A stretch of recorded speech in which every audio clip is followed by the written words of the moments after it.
all of us, right? And they know, and so everyone know that it's live, yeah. So obviously, as with every session, right? Please introduce yourself, right? And make it, a short one.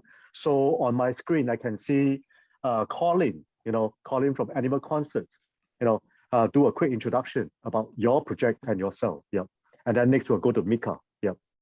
Sure. No problem. Thanks, Wen. So I'm Colin Fitzpatrick. I'm one of the founders and the CEO of Animal Concerts.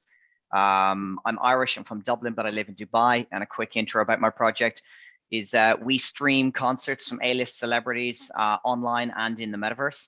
And then we partner with those celebrities to do curated NFT drops on their behalf. They also become part of our marketing arm because they advertise us on their social channels. And yeah, we're just trying to revolutionize entertainment in the metaverse. Wow, interesting. Yeah. So you're trying to bring us into the Web 3.0 and the Metaverse world, right? Yeah.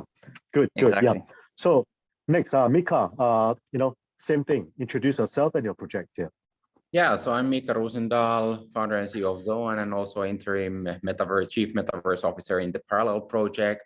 And we are doing a metaverse in a blockchain, which allows the virtual travelers to go to different galaxies. And also a very interesting aspect is the digital twins that we're creating from real life locations and combining the imaginary with the real stuff in a very interesting way. Wow, good introduction, quick and short. Yeah. So next we have Aysenur. Yeah. Tell us about your project. Yeah. Hi, I'm Aysenur from San Francisco. Before Meda.OOO, I used to be a startup consultant and a former Google marketing strategy and operations manager. I'm now the co-founder and COO of Meda.OOO, and we're the dynamic 3D avatar platform powered by AI. So we connect different metaverses with our human-like avatars with emotion AI, and any user can create an avatar on our platform and mint it as an NFT and use it in other metaverses. And our avatars are able to detect 26 human emotions in social conversation. We're also building an avatar content creation platform where a user can create any video using the avatar that they built. Wow, impressive. Did you say Google marketing? Yes. So please teach me a few marketing tricks, okay? Of course, always. Yeah. So last but not least, we have a Harshad from a Harmony Launcher. Yeah. So your turn right now.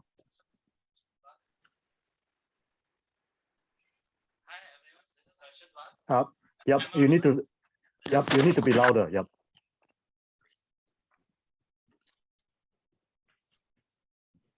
I'm audible now? Yes. Yeah. Oh, good. Yep. Sorry for the interruption. Yeah. Hey, thank you. And I'm Harshad Wagh from Harmony Launcher, residing in India. So basically working as a software engineer since 2014.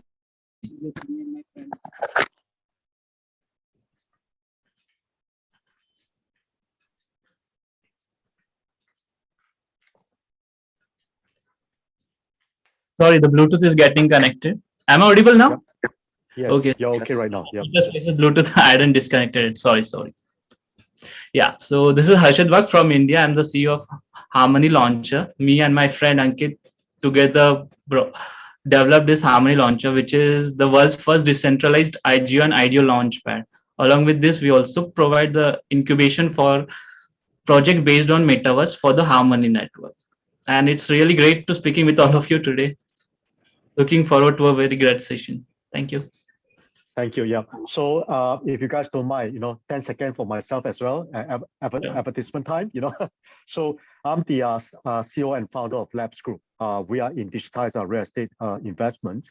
And because we invested in esports hotel, and then we co-founded a GameFi platform, esports 3.0 platform, which my partner will later present.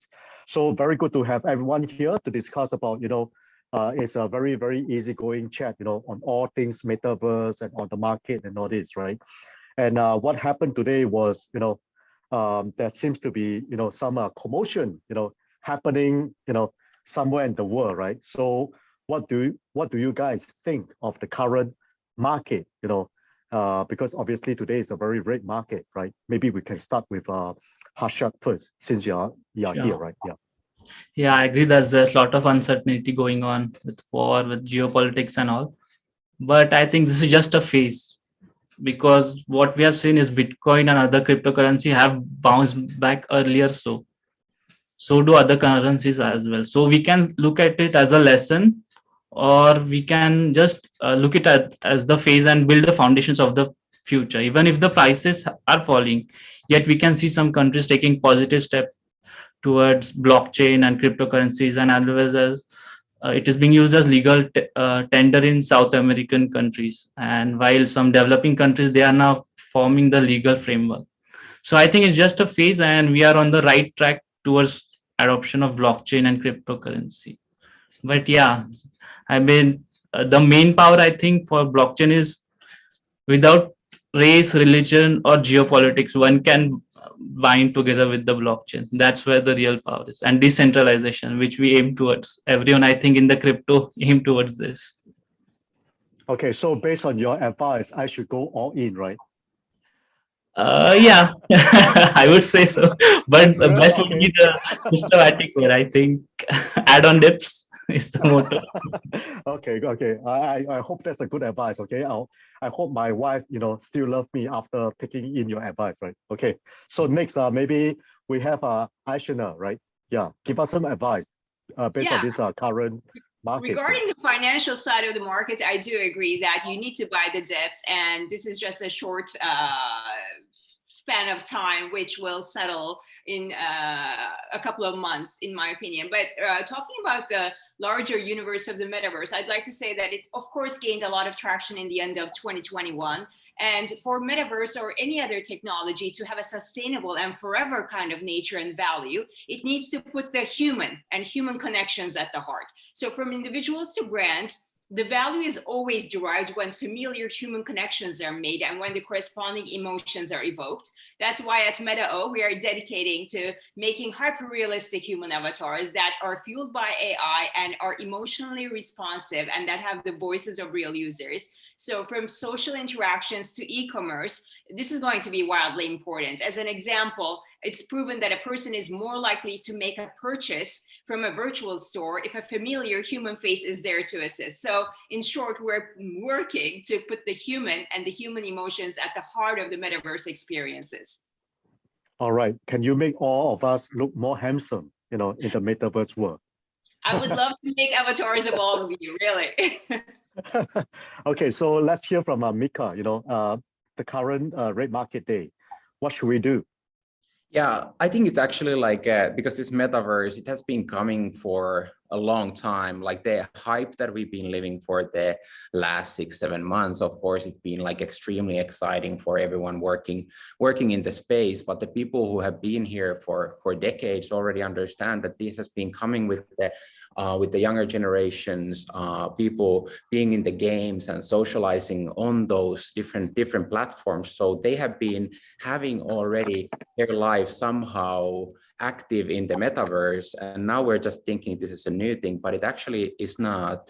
And we're in an interesting phase of our lives in the whole humankind, because we're living this hybrid moment in the history of time, where we are starting to see the little glimpses of this metaverse, where the humankind will spend more time on their virtual lives than their physical, and it starts to matter more on the financial sense or social sense. So it's like we are in an interesting phase where we're seeing those little glimpses. And of course, there is amazing financial opportunities for different companies. But I think it's very important that we also look and bet on those horses who can see and want to build things for the decades to last, or even having visions for even that, how does the metaverse look in a century from now? All right. So next, Colin, right? So obviously share with us your views on the current market, and you are in the project of doing a metaverse concert. So we would have a lot of fun from the project, right or not?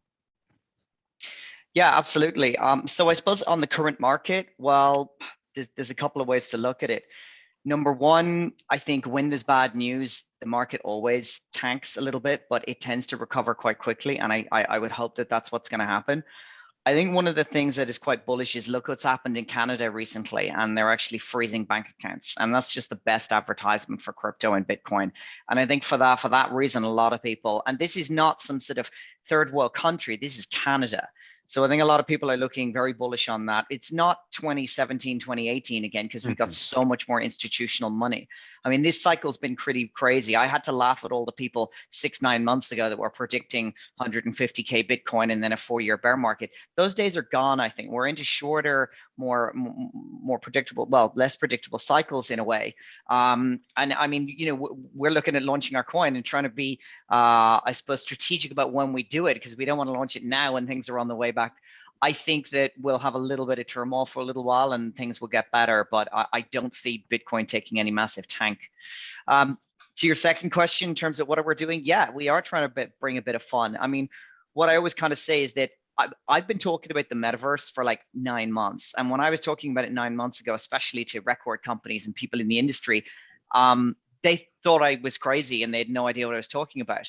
But as much as we love to hate him, Mark Zuckerberg came along and solidified that the fact that the metaverse is the future of the internet, and it's the 3D internet and internet 3.0. Everyone is now on this massive rush to try and get in and try and figure out how you're going to, you know, make the metaverse successful and who's going to be able to be profitable. And thankfully, I think, you know, entertainment, events and concerts is one of the most obvious ways. Like the way you've had big concerts with Ariana Grande. I did 78 million people attended her concerts. She made $50 million using digital assets. So there's massive opportunity there, and it's still only the beginning. So yeah, hopefully we're gonna have a bit of fun and be very successful. Well, that's certainly a very impressive concept that you have. And I saw on your website you mentioned something about Alicia Keys. Is that the same Alicia Keys that we all know? Of course, yes, absolutely. Yeah, we're trying to go out there, and I suppose even though we haven't actually launched yet, we're trying to prove that we are the real deal. Anyone can go out with a white paper and a fancy website and claim to be doing all these things, but we've delivered.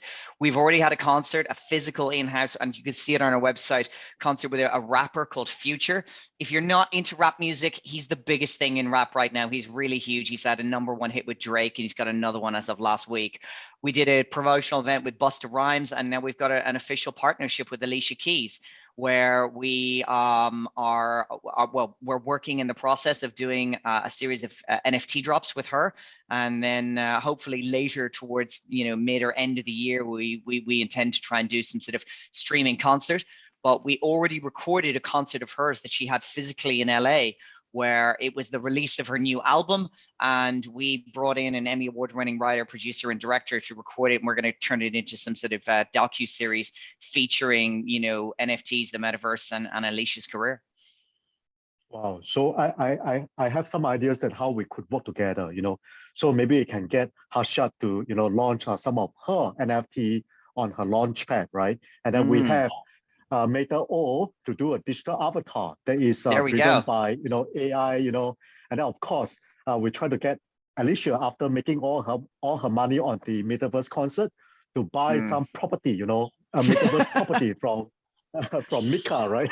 Well, why not? Parallell. I mean, one of the things that we always say to our artists is that if you want to be successful in the NFT world, you can't just create a few JPEGs, chuck them on OpenSea and run away with the money. That the NFT community is very small and very, you know, particular. They want to see that you're involved in the community, that you're buying NFTs and you're doing AMAs, and that you have an NFT as your Twitter profile handle, and they want to see you're involved. So we're always encouraging our artists to really purchase NFTs, you know, be involved in the metaverse, and not just be in it for a money grab, because people see through that. If they genuinely see the opportunity for them and their business and their brand, because it's less about the money for them and it's more about the ability to gain exposure to their fans in new and interesting ways, and also new fans in new and interesting places. Okay, let's try to take the example, right? So Alicia Keys, she wants to launch a NFT or token project. So she goes to Harshad and say, look, how can you help me? And Harshad has to make sure that this project is really good, right? Before he can put on his platform. So Harshad, what advice or what steps would you take, you know, to help to make this project a success? Yeah. Yeah, first would be the use case and the uniqueness of the idea. Of course, there are lots of Alicia Keys fans. They would love to grab the NFTs sold by Alicia Keys and like acquired by her. So that would be the selling point. Second would be the marketing in terms of NFTs. Third would be the advisory team that we can help with. And fourth would be the user base that everyone would go and use those NFTs in the metaverse that we are going to develop or other projects can be developed. So cross partnership that in that as well, we can help Alicia Keys or for that matter, any other project that comes to us. Okay, so then Alicia Keys goes to Meta.OOO, right, and said, "Look, can you help me create a digital avatar that has emotions driven by AI?" So, Aysenur, can you tell us how you can help on that end of things here? Yes, we would love to make a super Alicia Keys lookalike avatar that is animated and 3D, and all the fans can get her likeness in the metaverse, and with their NFTs, they can be Alicia Keys in different metaverses even. So we do want to add her voice to her avatar, so really make her live and breathe in the metaverse. One question though, can I marry her in the metaverse? We are thinking of dating applications down the line as well. So let's start with dating first. Okay, that's good to hear. At least I have a chance in another world, right? Yeah. So, so let's assume Alicia Keys made a lot of money by holding a metaverse concert, right? Obviously, we know she's already rich, right? Yeah, but just taking it as another example. So she made all her money from metaverse concert, and then she goes to Miikka and said, "Look, I want to buy metaverse land and property." Like, what can she gain from that by doing this and by going along with your project? No, she can already start off doing that concert in our utopium, the space station that is floating around the Terra tree, which is the Earth digital twin. So she can already start off doing the concert there for all the user base. But then, of course, as she makes so much money with the concerts and is dating you, so I don't know, is it you or who needs to buy the property? Like, I don't know how the dating rules go in the metaverse, but yeah, but let's say that Alicia then decides to buy some property there. So definitely, like, that would be amazing way to go. And I believe a lot that these artists, and because the metaverse is an amazing place for creators, so that's like where you get creative. So I think like it's a wonderful thing that can be done with the artists. Like they can have, it's not just the like an individual concert, but it can be this always existing permanent world or presence in the metaverse. And same way, like of course there is like there is like Decentraland and Sandboxes are doing amazing job on their platforms, and we want to go more for a photorealistic look with the Unreal Engine 5 and having the quality first. And I believe that like having that world that she can in her artistry just decide that it's not just that one concert, but it's like what would be a world, what would be a place when which is controlled. It might be how does it affect when she's there, like having her presence there. How is that world when she's hanging out in the real life doing something, but there's like maybe there's the soundscapes, maybe there's the visuals, maybe there is the NFTs. So that is like an extension for what has been the album art, what has been the music videos, but now it's just an entire game and the metaverse. Yeah, so see guys, that's why I love metaverse, right? It's a world that is more perfect, right, than our current world, right? So yeah, certainly looking forward to living in another world, right? So tell us, like maybe we start from Harshad, right? I think for you guys, you see a lot of metaverse related projects coming to you, right? So how far are we away from the real metaverse that we can really immerse inside? Yeah, actually for the Harmony chain, I can say that the development is within couple of months, we can see a live project running with the metaverse as well as interactive interoperable metaverse as well. So we are like very much into it. So, and all the projects that along with the metaverse and gaming and NFT, that collaboration is going to happen very soon. That's what we are supporting as of now. So very soon, like how soon is soon? Yeah, by next month there has to be at least one project. I can assure that for at least Harmony launcher, yeah, related to metaverse. Yes. Okay, so let's assume next I go to Meta.OOO, right? I said, look, bring me to the metaverse world, right? So make me more handsome in that world, right? Make me young, maybe taller, create a very impressive avatar for myself, you know. So, but what can I do? What can I achieve after having my digital avatar, you know, and going to the other world? Yeah, so other avatar metaverses will actually be able to read your NFT once you mint it on our platform. So they will be able to read it in your wallet and be able to basically have you operate in those metaverses. And our platform is launching in April actually for this avatar creation and customization. So our avatars will even be able to understand Gen Z slang, not just Oxford English. So you will be able to customize your avatar with your voice, your outfit. You will be able to design your own eye pupils and even your iris color. So you can make yourself look like whatever you want it to look like. So I can be your blue-eyed boy. Yes, absolutely. Absolutely. That's amazing.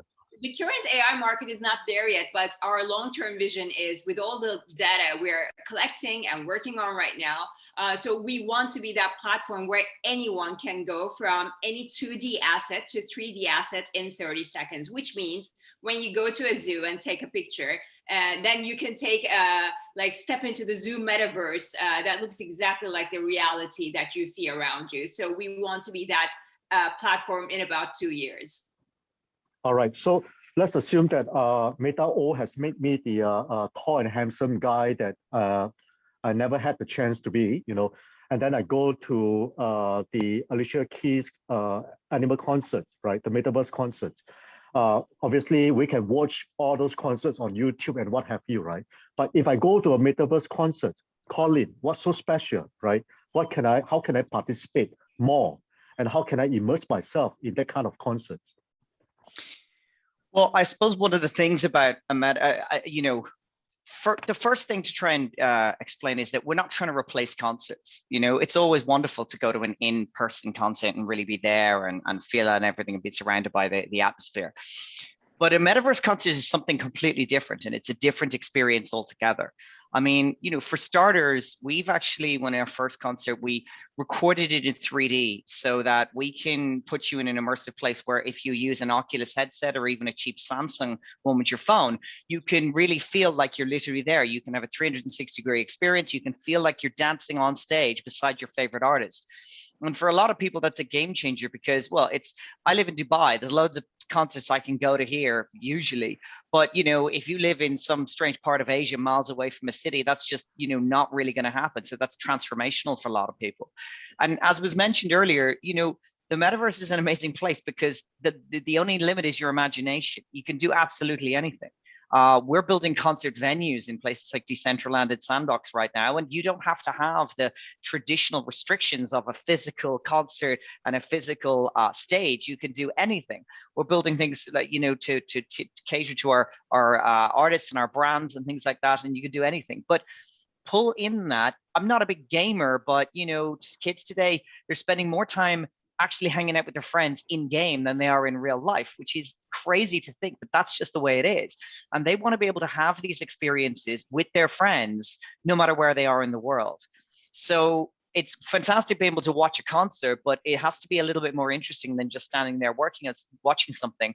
You need to be more interactive.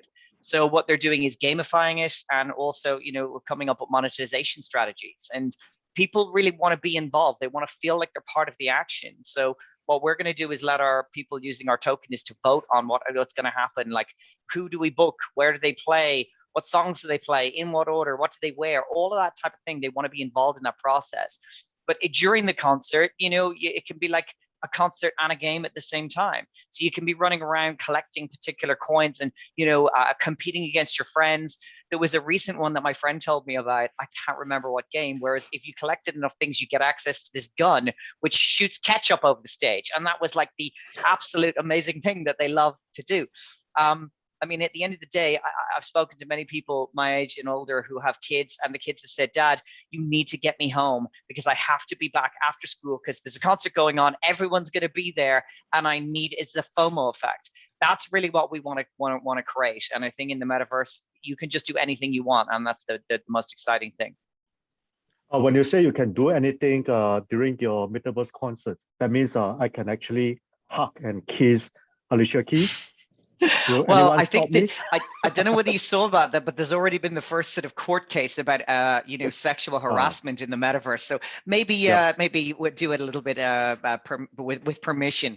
But I think at the end of the day, these, like when you saw the Lil Nas X and the Travis Scott and the Ariana Grande, I mean, it's more like a music video that you can actually interact with, and you can feel that her avatar is there and you're there and your friend's there. And at the end of the day, it's almost limitless in terms of scale. So there's definitely, we're at the very early stages of what's going to be possible here, and some very smart and creative people are going to come up with some amazing stuff very, very soon, I would say. All right. So let's assume that, you know, after Meda.OOO create a very good digital avatar for myself, I went to the Metaverse world, I attended the animal concert, and then I feel good, right? Because I got the chance to, you know, at least hug Alicia Keys, you know, and then I want to spend some money buying a Metaverse property. So Miikka, even if I buy, let's say I buy a Metaverse property, what could I do with that? What can I achieve?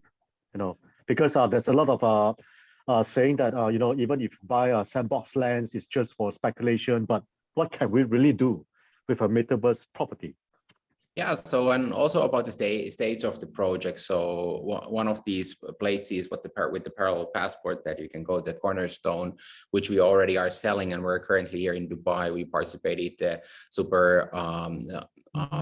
Superverse event, and there's like, now we have almost 30 landowners who already are building to their land on the island. So they have possibility of building, and we're wanting to make it that it's not just like easy tools. So it's a little bit more like real world, like physics. So meaning that you need to have certain skills, like you need to be able to 3D model, or then you hire, it's also very exciting as there's 3 XR studios who were part of the first land drop, what we did, and they purchased land. And what happened there, they are offering now services for these other companies who don't have those skills. So we actually believe in a metaverse where everything is not just kind of like snapping your fingers and everything happens instantly, because we are in a long term wanting to create stuff that is relevant and interesting for decades.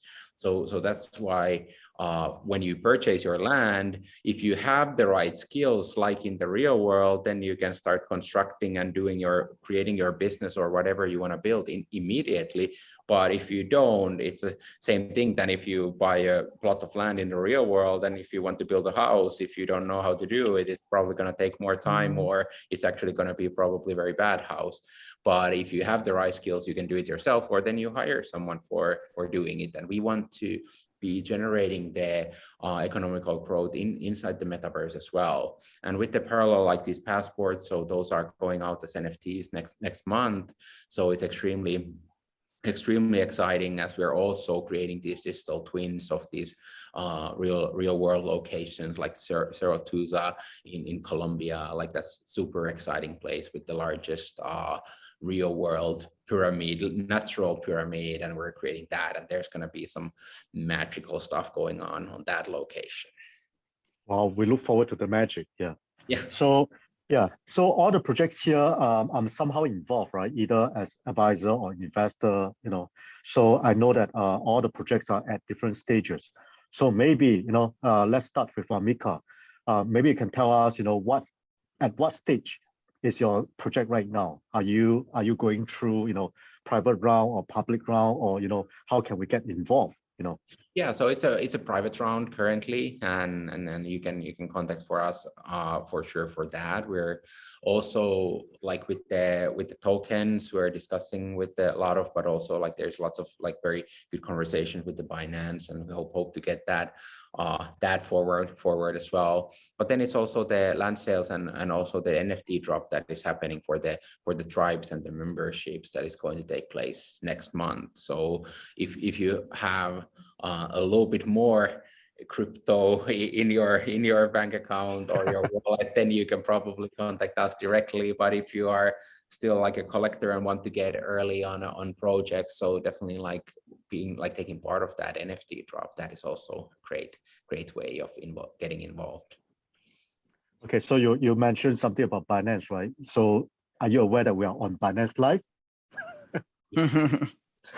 So a lot of the Binance audience will be listening and looking forward to. Yeah. So next, Harshad, tell us what stage your project is at. At the Harmony launcher, we are ready with the launchpad, and we just concluded our first IDO for our native token, and with incubation of projects which is being curated, and that is work in progress. But as of now, our launchpad is ready, and by next month we will be hosting our first IDO for Metaverse projects. While the DEX is and also we have plans for the DEX, which is live on the Harmony chain testnet, and it would be released for the public in coming weeks. So very excited for that as well. Yeah. So we need to hold Harmony launcher tokens in order to participate in all those launches, right? Yeah, right. We do have tier system. So according, some have guaranteed, some have lottery basis allocations. All right, guys. So that's your ticket to the Metaverse world. So remember to get involved here. Yeah.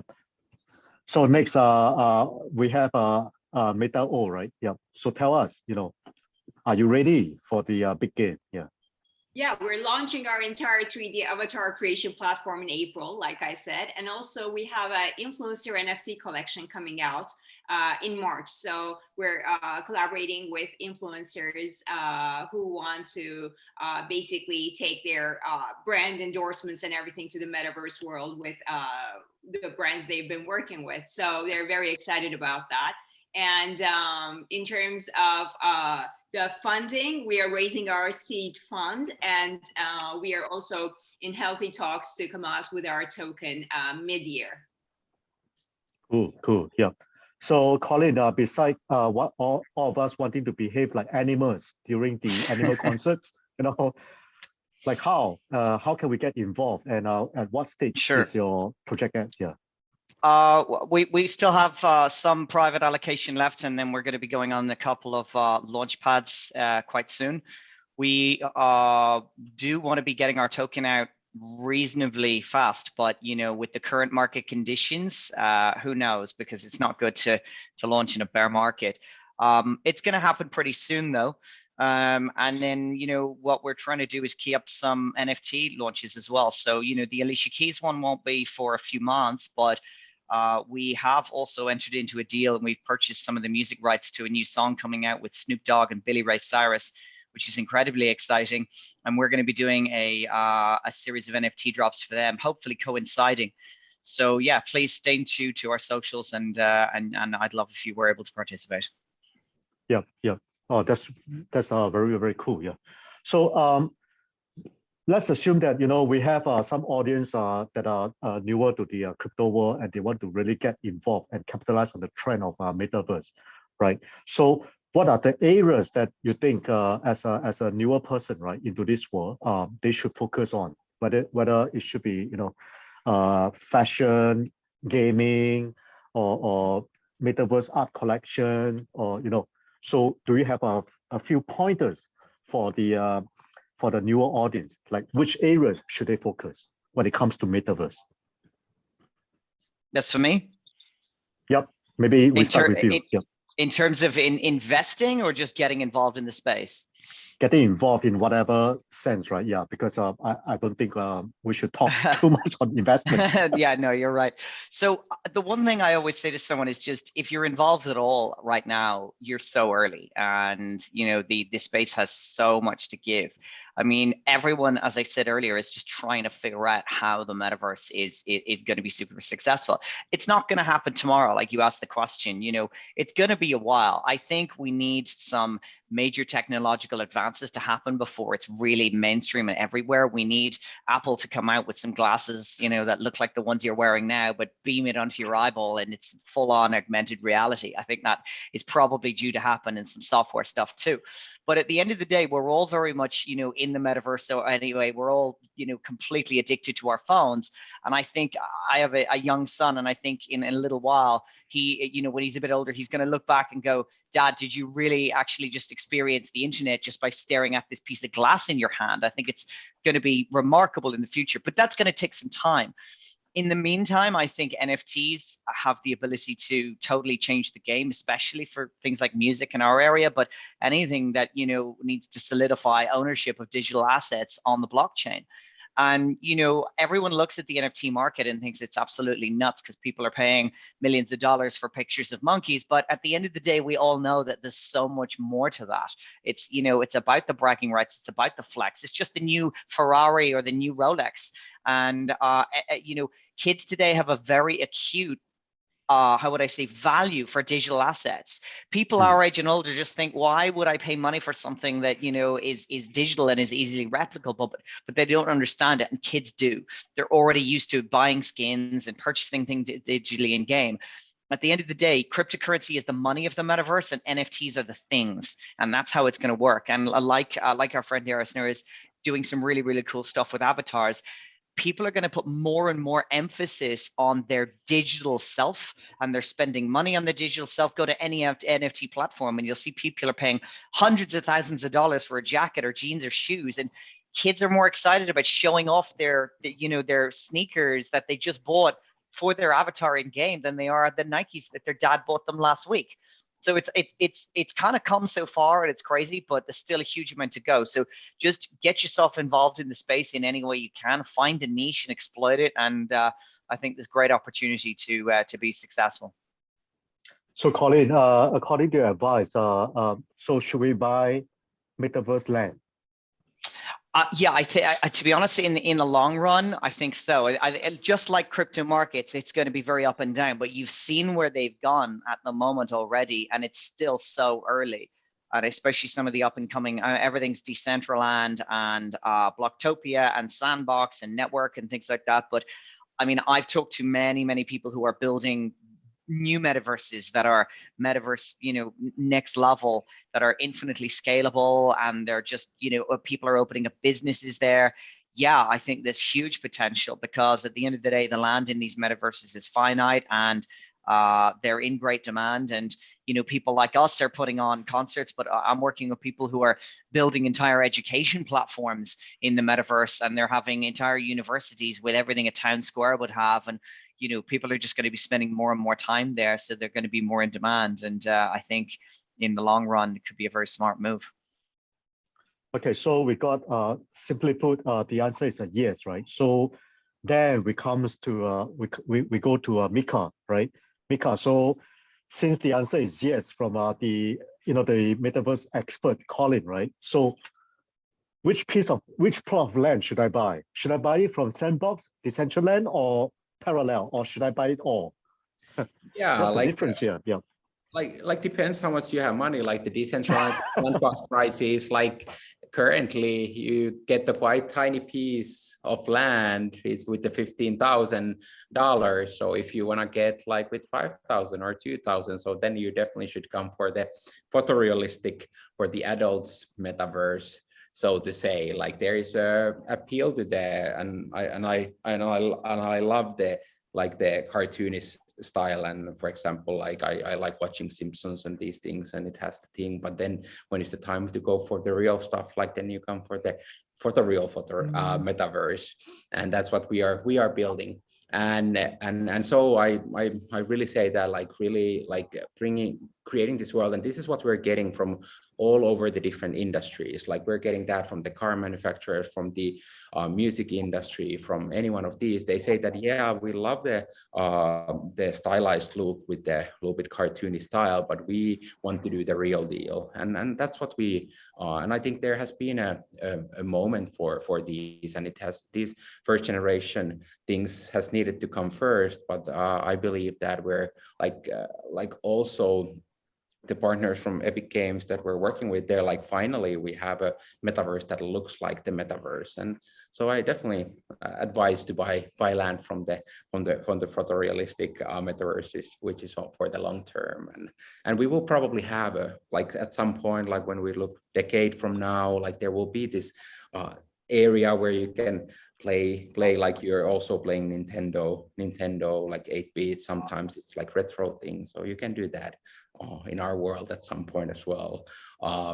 Yeah, but like saying, like really loving these, and there will be lots of possibilities. But also, it's not about just purchasing land, but it's also like the governance and other things. So buying NFTs and having these memberships, like now what we're building is the community, like being able to vote, like what would be the next things, what we would be building, what would be the next things, like how actually like there is some like storylines that are happening inside the parallel world as well, that how those take place. So it's an entire new way of entertainment as well. So it's not just a linear thing that is going to happen from A to B, but we're talking about that people with their votes, that there, as we have the different planets, that hey, should we go there and do something, or should we like what we should like build this new thing there, like people voting. And that's where it gets exciting. It's kind of like a mixture of our current games with the entertainment, what is happening, and also like the role games that has been for a long time, like people playing as board games. So it's like there's so many new like possibilities like that. So definitely get the memberships, get the governance tokens. Those will be very valuable in the future. Also get land as well. Yeah, I think you mentioned about my pain point, because I just checked my wallet. I don't have enough to buy a sandbox or Decentraland plot of land. So my only hope, lies with a Parallel. Yeah. And just to share with you guys, because Labs Group is in digitized real estate investments. So we invested in Arena Esports as a JV partner. And that will obviously bring benefit to the Labs community. And we have struck a deal with Parallel, to do the Arena Esports, a one-to-one metaverse rendering of the our first esports hotel in Singapore. So something really, really exciting. And of course, thanks to Miikka, he's the architect, right? And we heard that you have some experience, your award-winning team. You have some experience with what we call the Meta now, right? Yeah, working with them on some VR AR. So I think this is something that we could both look forward to. Yeah. So Aysenur, so after I create the 3D avatar and all this, right? And what could I do further, right? And when I own the Meta tokens, what could I do with them? What are the utilities and all this? Yeah. Yeah, just to touch upon your previous question as well, I believe that so far in the metaverse, the emphasis has been on gamified crypto NFTs and the corresponding like male-centric communities. But we know that nothing truly becomes mainstream until women embrace it. So, so those applications and projects embracing and appealing to women and all genders and races and minorities will be the really long-lasting ones. So that's my 2 cents on that. And also personally, I think commerce and social will be the rising powers this year in the metaverse. Like there will be a lot of brands coming into the metaverse. I know a lot of boardrooms are asking their directors, what are you doing about Web3? What's our Web3 strategy this year? So there is a lot of transformation in businesses really. And I do agree with Miikka in the sense that lots of brands do want those hyper realistic experiences. it's been so far Disney-like or cartoonish or a very male-centric arts look. But it's absolutely going more hyper-realistic in our opinion. That's why our avatars are going to be like that. And we know that brands want that kind of experiences in their commerce world. So we're very proud of that direction and very excited about it. And we are also very proud of being a female-founded Web3 company. I'm looking around the panel and we're quite rare, I think. So, yeah. Yeah. So you mentioned a few directions, right? Like, how about, because after I create the digital avatar, right, I would want some fashion accessories to make me more impressive in the other world, right? Yeah. Yes. So do you sell all those fashion things, and how are your tokens being used in your project? Yes, so we operate on 3 levels. First, we provide that interoperable digital identity, which is your passport connecting the metaverses. Second, after users have their identity in the metaverse, we provide a content creation platform to allow all digital humans to create any content they want in the metaverse. So for example, you can have, as a brand, you can come to our platform and choose a digital celebrity or a digital influencer and create your marketing and promotional videos there and then put it on all your socials. So we are going to be that marketing promotional creation platform as well. And in about 2 years, like I said before, with continuous training of our AI, we do want to take everyone from Web 2, 2D to 3D and Web 3 in about 30 seconds. So that's our longer vision too. Yes, we are partnering with brands and they want us to provide their, let's say, customer service fleet in the metaverse or their customers in the metaverse. So once you log into their system and you customize your look, we will be in the back end doing the avatar look for those brands. All right, yeah, that's very informative. Yeah. So okay, for Harshad, right, back to that question. Yeah. So what are the few main areas that we should look for when it comes to Metaverse project? Like, because you are a launchpad, right? Obviously, we'll look at what are the areas that are very attractive, that has a lot of growth potential. So please educate us. What are the few areas? Yeah. Sure. Like from a commercial perspective, I could say like there's an opportunity to expand on a large scale. Like for a large retailer, he can have instead of having like physical stores in all cities, he can have one global hub in the metaverse, and which can serve millions of customers. So that can add value to its merchandise as well, and also give people of different geolocations to try out those merchandise. Like because certain products are banned from importing in my case in India, so from certain countries, I can try that being in the metaverse. That's where I think metaverse can help, like to buy those merchandise as well as try it in the 3D and metaverse globe. So, and also adding this metaverse can accelerate the transition from cash to cryptocurrencies in like say games or sport arenas, or even the what we say, the songs. We can buy certain things like particular to only songs are being like they would be only released on the metaverse, so that can be helpful for the artist as well as the users. Okay, so I did ask Meda.OOO what their tokens are being used for, right? So I understand that when it comes to Harmony Launcher, it is for them to be able to participate in the different projects, right? Right. Okay, cool. Yes, and also even like if you have a particular NFT, it's in future roadmap, like holding a particular NFT, you can get a guaranteed allocation in certain metaverse projects. That's what we have planned in our roadmap. I see. Interesting. Yeah. So you guys know what to do. Okay. Yeah. Yeah. So Miikka, just now we heard that the tokens could be for governance, right? So besides that, how can it be more fun, by holding your tokens, and what can they do besides just deciding on certain things, right? Yeah. Yeah, the tokens will take you to another galaxy, so it's extremely exciting. So it's your digital passport, like the NFTs are the digital passport, the tokens We're finding like different ways of using them as a utility, but also like also researching, could that be the way how you launch your NFT, that you can actually do that traveling for these different places, as we are creating the different planets, one of them being the Terra 3, the Earth digital twin, and then there is the other ones being like imaginary planets.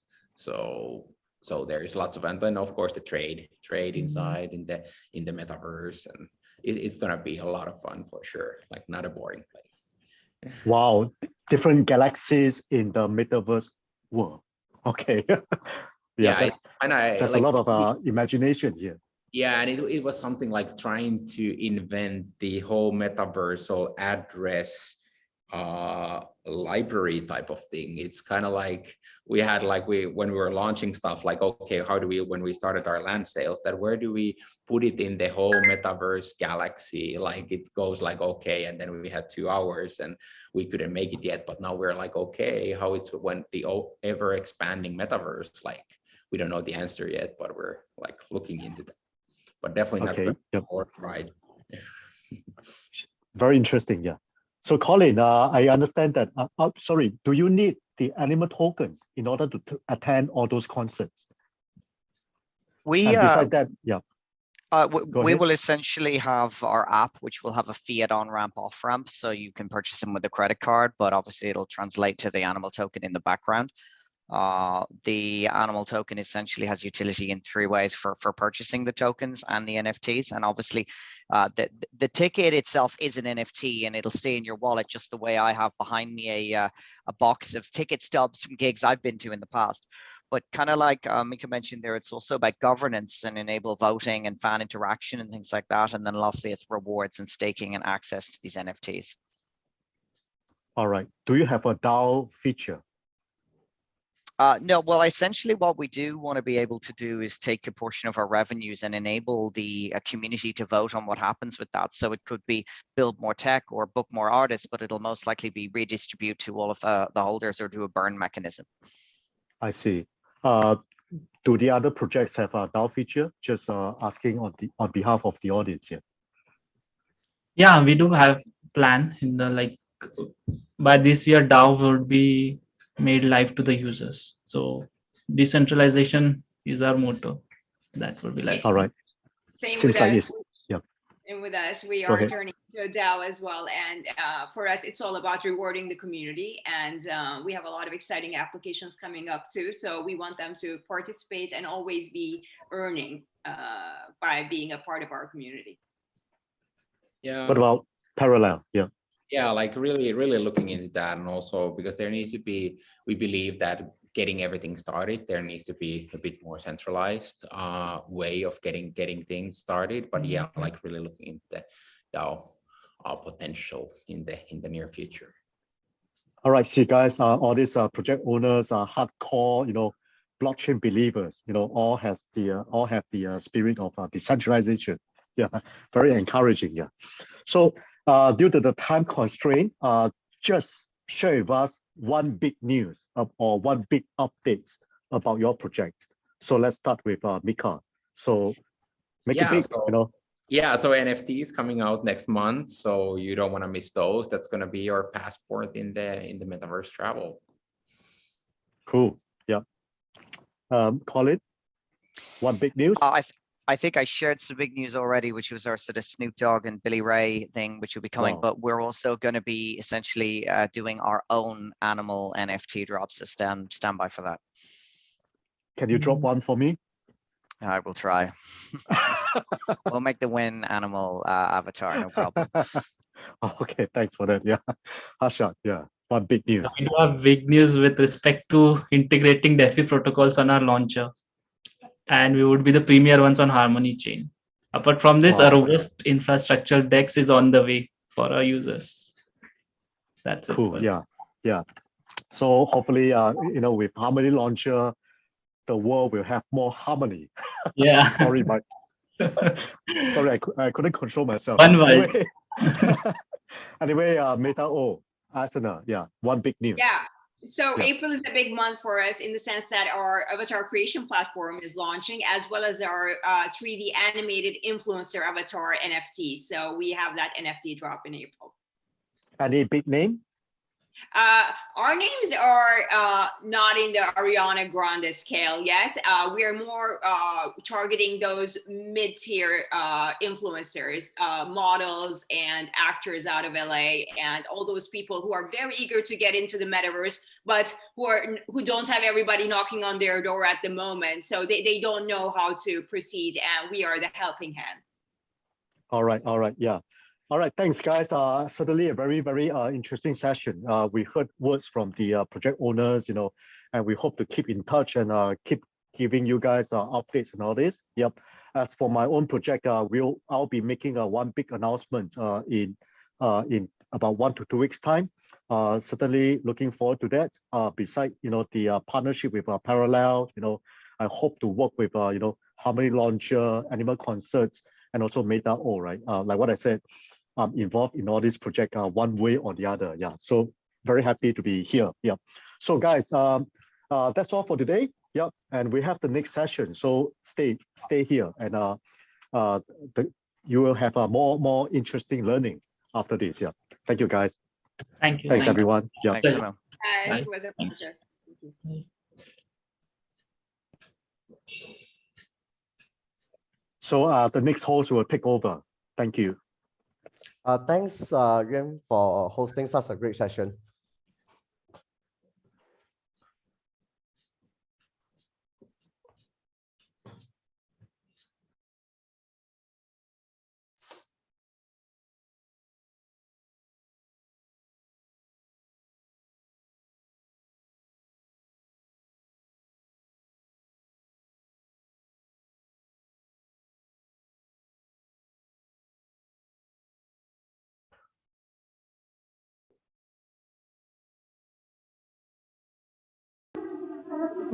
结束啦。第一场还没有session 1结束了吧？现在我们进入 session 2吧。session 2第一场应该是7点35分结束，7点半结束，但是你是说早了吗？早半个钟头吗？半个钟头。哦，晚啊，晚还是早？对不起。要不我们先去问一下，就是第2个嘉宾是不是在线，然后问问他们能不能现在加入。也可以啊。稍等一下，我们去群里面问一下。OK。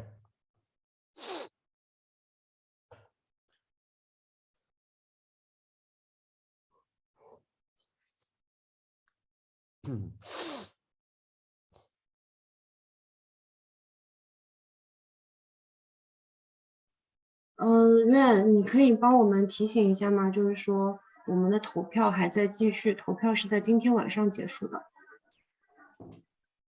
Okay, I'll do that. Yeah. Sorry guys, I'm not sure I make a mistake or not on the timing, but I think Andy, what you can do here is maybe you have a chat with Jordan, like share your project information and all this. Since I think this is live, yeah. Oh yeah. Is this still live? Are we still live recording? Ching, are we live?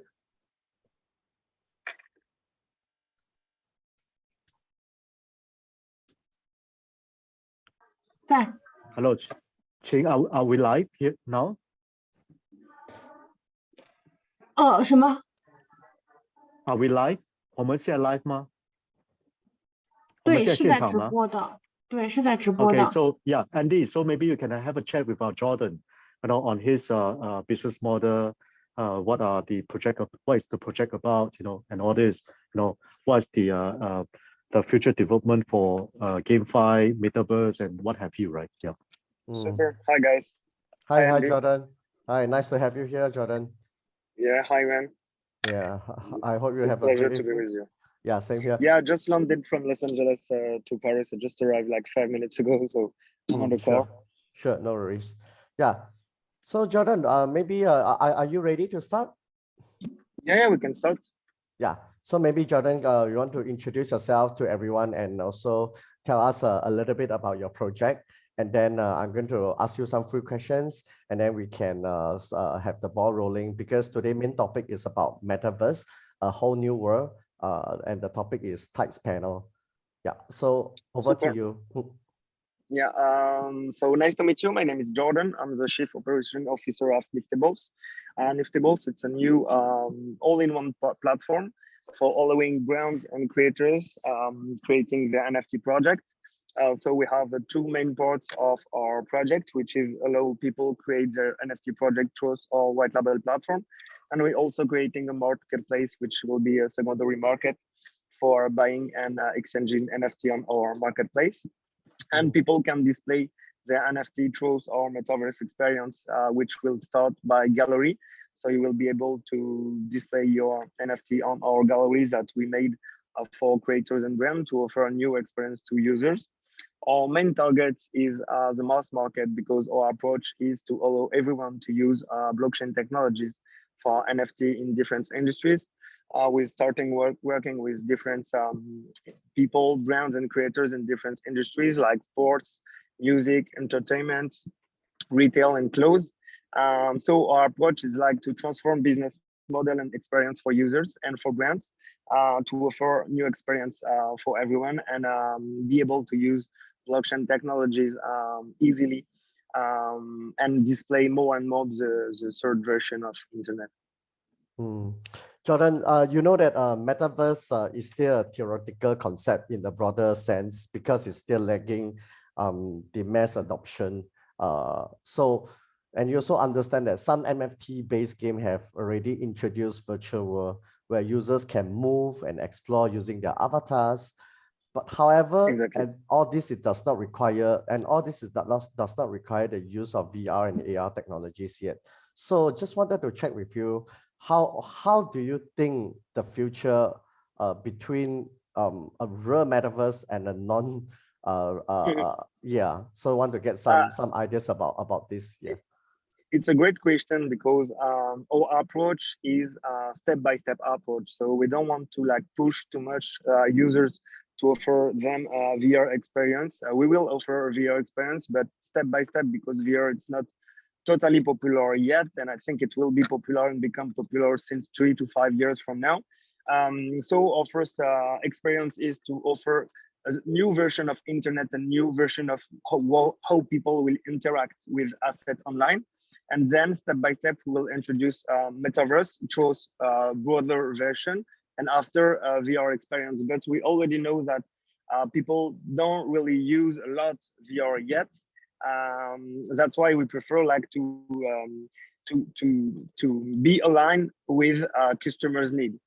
So once technology is ready, we are preparing our own technologies, and we will do it on time regarding feedbacks that users from our clients give us. So first of all, we will start displaying on internet versions that you will be able to use with VR, but we already know that now people will use more on internet or experiences, especially for brands. I can take an example if you want. We're working with a retail clothes brand, and we will allow people wearing clothes with their avatar, and have also the possibility to buy clothes in real life directly on our Metaverse experience, which allows them to have a new experience based on Metaverse and what technology blockchain can do. And they will have on our clothes something that linked to traceability, so they will be able to see if the clothes are real or not, and who is the owner if they want to sell their pieces. And for us, starting with users' experience needs is really important to be aligned and grow step by step and be aligned with the market.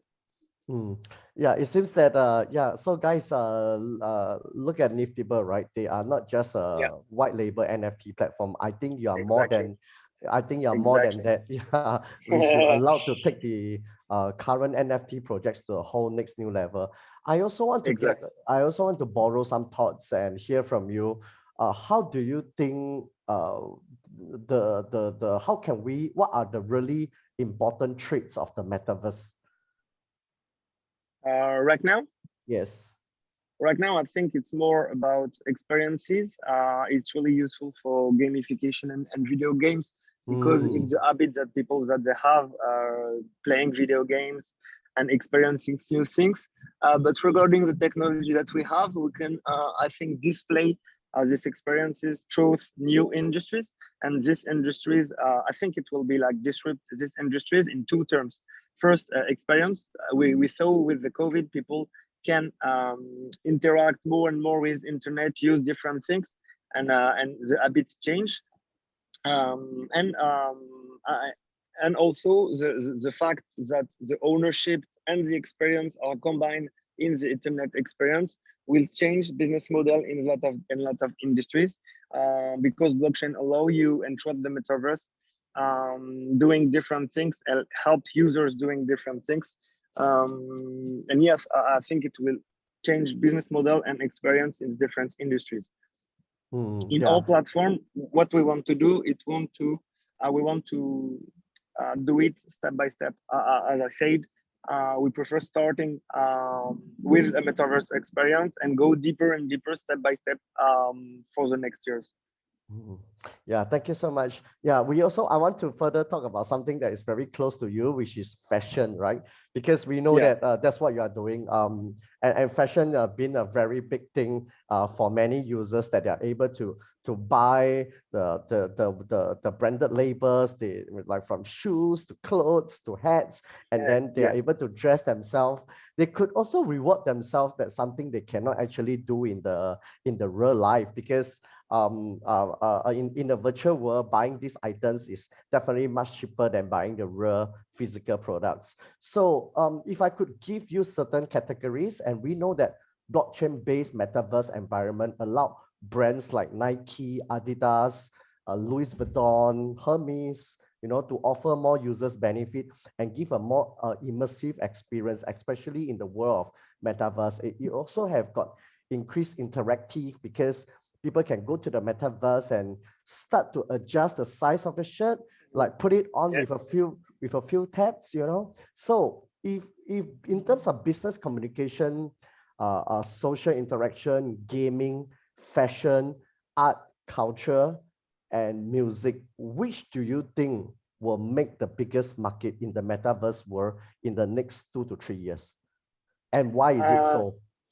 To be honest, I think it will be community-based, and we will see, because if you are a typical human, you can like different things. You can like clothes, you can like music, you can like video games, and it will be based on community. So which industry will have the best community?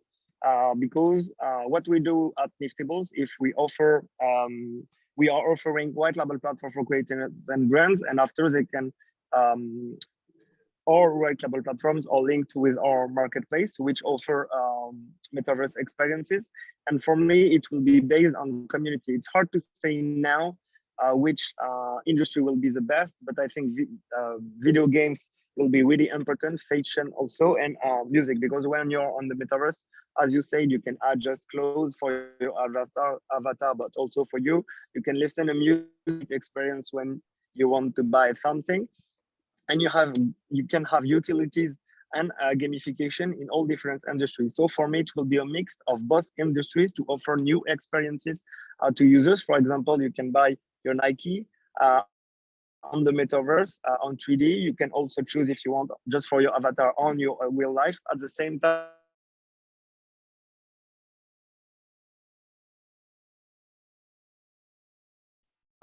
Jordan, we lost you, Jordan. Hello. Jordan, you are breaking up. Jordan, do you want to fix your microphone a little bit, Jordan? Hello. Or 14 years old, it will be very easy for you to do that. Yeah, Jordan, Can you hear me? Yeah, Jordan, we need you to rewind 30 seconds. Sorry, no. Okay, no problem. What I said is at Niftable, our approach is to combine different industries. So for example, I don't know if it cut when I say that, but for example, if you want to buy your Nike, you're on the Metaverse shop on Niftable platform, you will be able to listen to music to improve your experience. adjust the size. And for example, you also can have gamification for adding patch or something on your shoes.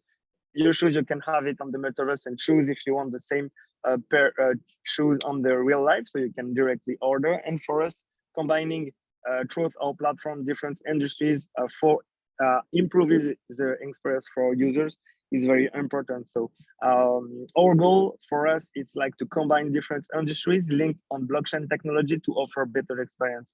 So I'm pretty sure that in the next 2 or 3 years, a lot of different industry will jump on the metaverse, and they will combine the effort to offer together great experience, as we already saw now with what happened, for example, with Artifact. We saw art and clothes, retail, fashion, combine the effort together with the metaverse experience to increase happiness and experience for the users. And this is what we are doing with Niftables. We want to work with different clients in different industries to combine different experience for users. It's really for users our platform. Yeah, Jordan, just one more last question, which I want to give you more airtime for your project. Tell me one case study that, or one use case that people can use your platform in relation to Metaverse today. How Niftable can contribute in terms of Metaverse, and who in typical will be using your solutions. Maybe you can start with one common use case study so that, you know, all the audiences who are listening in or who are looking for NFT solutions, including Metaverse, could come to you and work with you guys. I think I can answer both sides, like brands and creators side and also user side for your question. For brands and creators, you want to create your NFT project linked to Metaverse. So we will help you to doing that. We can take an example of music industry. So you're an artist and you want to display your song in the Metaverse to offer experience and as an NFT for your users. So we will create a new business model as the existing business model for the music industries for brands and creators. And we will create an experience when you can jump on the Metaverse on the room and you can listen as there is new technology for sound, like 3D technology for sound, and listen the sound and moving on the Metaverse at the same time when you are a user. So for an artist, it will be really helpful for them to allow their users to have a new experience and also owns the song, which they will be able to use for their personal purpose. And and also the Metaverse experience will offer you the combination of Metaverse that you can move on the Metaverse, see different things, combine art and music, and also have the 3D sound at the same time. We are working with an artist now, and we are doing that, for example. Excellent. I will give you one more last one. With pleasure. Yeah, of course. I hope you love it. Tell us maybe a little bit about your roadmap, your products roadmap. What is your first will be your product roadmap on the overall view. The second part is to let us and let the audience know what is your near short-term strategy in the next 1 year, and then what is the long-term strategy that you see in accordance to the Metaverse as per what we are discussing today, Jordan. Super.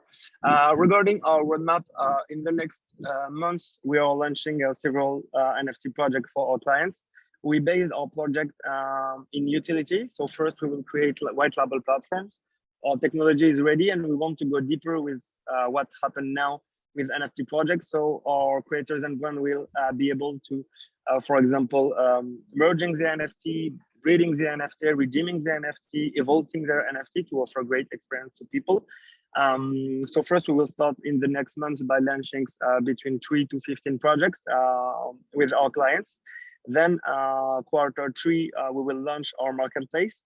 We will combine white label platform and marketplace to offer an all-in-one platform for users, because when you are looking for NFT and Metaverse now, you have to open like 10 web page and go on 10 different solutions, and we want to be the all-in-one solution for mass market. Now we are finishing our raised fund. I think at the end of the month or middle of March, it will be done, and then launching between 3 and 15 NFT projects that we already started. And then it will be our marketplace, and in our marketplace you will have the metaverse experience, because a white label platform will be linked in our marketplace in an all-in-one software solution. So this is the next few months for this year. And for the next years, we want to create and improve the metaverse experience that we want to offer.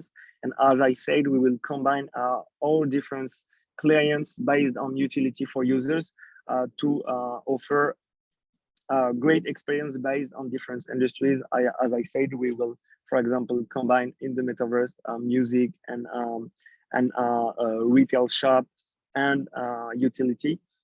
So that's our main goal. User technologies offer new experience for internet for people and allow brands and creators to create with their NFT a better community and offer a better experience. Thank you, Jordan, a lot. I'm also happen to be the CEO of GEMS. We are also a GameFi aggregator platform. So I'm very proud of what you're doing in terms of the block space chain, because you're offering a solutions that many people, not only from the blockchain world, I see that you have a lot of potentials from the non-blockchain world, and we want to convert as much as possible, especially, when you talk about fashion. Everybody loves fashions. Who doesn't love fashions? Look at the industry size, right?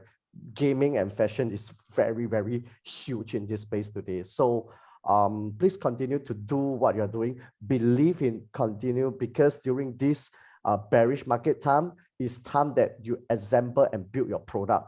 And then when the bullish times come again, that's when we talk about finance. So yeah, exactly. All of you out there who are a brand creator, or whether you're into fashions, who wants to create your own NFT, please contact Jordan from Niftables. You can go to his website. Jordan, do you want to share your website? Yeah, you can go to Niftables.com, see what we are doing. We are doing for all industries. I just choose to talk about music and retail, but we're also doing for entertainment, video games, sports, for all industries, and all clients are very happy because we can provide new technologies, and we already have the technologies ready for having and giving great experience for users. And effectively, I'm really happy to talk with you during our discussion, because we are completely aligned of the next version of internet and how we can build it together. To be honest, all of our team really work hard. I'm on the car. I'm just landing from Los Angeles to Paris. I'm going to another meeting, and we are all working between 16 to 18 hours a day to trying to create the best platform for everyone. So really happy to speak with you. It was a real pleasure. Thank you so much, Jordan. Everybody, this is Jordan from Niftables. All right, guys. Next, we're going to have, just for the sake of some of the new guest speaker that we invited today, all of you have about 15 to 20 minutes airtime. I'm going to run through a few questions with you about Metaverse, and would like to invite you to talk a little bit about your projects for the sake of the audiences. So maybe the next guest I would like to invite to host is Ryan Ngyuen, who is the CTO of FOTA. So let me, FOTA, this is the last time I met, sorry, the last time I met your two other co-founders. Yeah, I can't remember his name. Gray, right? Gray, yeah, Gray, yes, Gray. Yes. Yeah. I hope he's fine. So there's a lot of speakers in the FOTA. Yeah, true. We have a big team. Really. Oh, excellent. Yeah. By the way, right, I'm a Singaporean based in Vietnam. I actually dropped by your office. FOTA has got a very nice bar that they invite customers, people like me, to have a very nice drinks over there at their rooftop bar. Okay, so FOTA empowers players to role play and make their character exclusive, especially in the fantasy world, and they integrate with mobile RPG genre, so players can actually do a real-time interaction with their teammates in the FOTA metaverse, and this is actually powered by mixed reality from Microsoft. Maybe Ngyuen, you can let the public know about this cooperation technology with mixed reality, and how FOTA play a part in terms of offering a gaming immersive experience in the metaverse. Yeah, so you could just call me Ryan. So FOTA is, as you know, and maybe people got research about us, is a AAA mobile games that we turn into a game into the Metaverse platform, but it bring in the realistic universe to the immersive virtual experience. We're using a Microsoft platform, we're using a Microsoft technology. We also a Microsoft partner in terms of the mixed reality technology as well. So talk about the journey that bring us to where we are right now is like we spend a lot of time, I mean many years before we start a project. The co-founder start a project to really kind of to the right technology, to really kind of form a team to do it right. And when we build a games, starting build a game, it's not like the other who really kind of want to build a game and sell it. We build it with the ambition that we want to connect the people. And if you want to connect the people, we need something else. We needed something different, right? Just not a 2D or 3D games on a mobile device, right? So that's the reason why we came up with some of the VR. But when I came on board at a CTO of the company, we changed a little bit because with the Microsoft technology right now, you can see that it's Microsoft HoloLens is one of the best MR device in over the world right now, right? Compared to what still on marketing to on a paper with the Meta with Facebook or with Apple, they still doing some of the research. So by combining what Microsoft have with the really kind of advanced, because Microsoft doing step into the metaverse really early. When I was the former architecture of Microsoft, we know that Microsoft just spent 6 years already on building up the platform technology ready for metaverse. It's not just about like MR like glasses, but also the cloud platform, AI, machine learning, and also 5G, which is Microsoft invested into AT&T to bring 5G technology really kind of broaden connect to the world. So that's how we came inside and we work with the technology, we work with Microsoft help to really kind of build FOTA as the metaverse games. Yeah. So Ryan, you talk a little bit about 5G, and in today's topic we have not yet mentioned. So this is something that we have to discuss because the infrastructure is very important to mass adopt people to use the technology. We all know that we can have the best product, we can have the best community, but if we don't have the infrastructure, it's like visiting the best stunning website, but it's also slow, right? And taking 20 seconds to load. So I want to hear a little bit more, especially in Southeast Asia, where internet connectivity is already an issue. We don't even want to talk about the readiness of 5G. So how do you think the infrastructure and the metaverse, or could we find a middle point whereby people can still enjoy metaverse without 5G? People talk a lot about 5G, right? Which is not a technology term, which is like a new kind of connectivity that they bring in. But actually, to do everything right now, you need an internet connectivity, right? Regardless of the 5G or you're on fiber, you're on some kind of a slow hybrid networking things, right? So to me, I worked for Microsoft like 5 years ago. When we was there, we tried to migrate some of the customer to the cloud, and all of the customers have a concern about, because they're on the cloud and internet connectivity in Vietnam or Indonesia or Philippines is not as good as Singapore, right? But right now, there's no customer complaint about it. There's no concern and no worry about it. Even they have an enterprise workload. It's not just a consumer. It's not just something that you run on the mobile device, right? So I have no concern about the connectivity, but why 5G? That is the major question, right?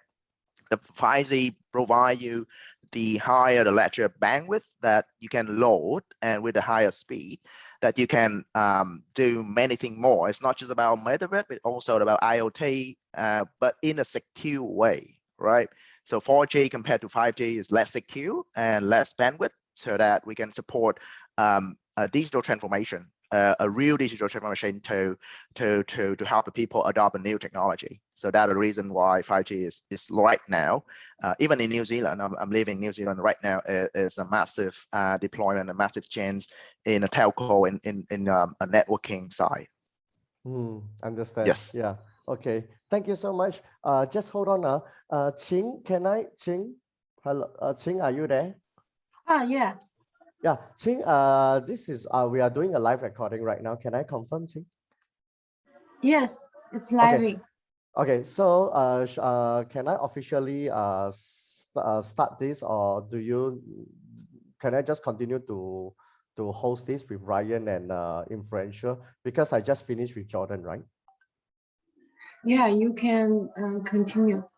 Okay, yeah. So Ryan, I still have a couple. Thanks a lot, Chin.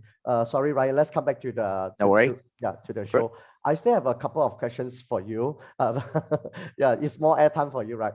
I want to hear from you in terms of several industry that is entering the metaverse, like blockchain metaverse environment allow brands to offer more user benefits, right? Such as increased interactivity and ownership of virtual items in the virtual space, such as social and business communication, gaming, fashion, art, culture, and music. So out of this category that I mentioned, which do you think were made up the biggest part in metaverse? Do you feel is gaming? Do you feel is fashion? Do you feel is art? Do you feel is culture? Or do you feel is business communication? And why do you say so? Actually, that is a really good question. If you you ask different audience, this will be different answer, right? But for example, yeah, Microsoft is actually that is a business communication or collaboration platform. Yeah, Mark Zuckerberg, Facebook is actually the social networking, or you add Adidas or Nike is a fashion, right? But to me, the gaming industry, the gamify is the third bridge to bring in people to Metaverse, right?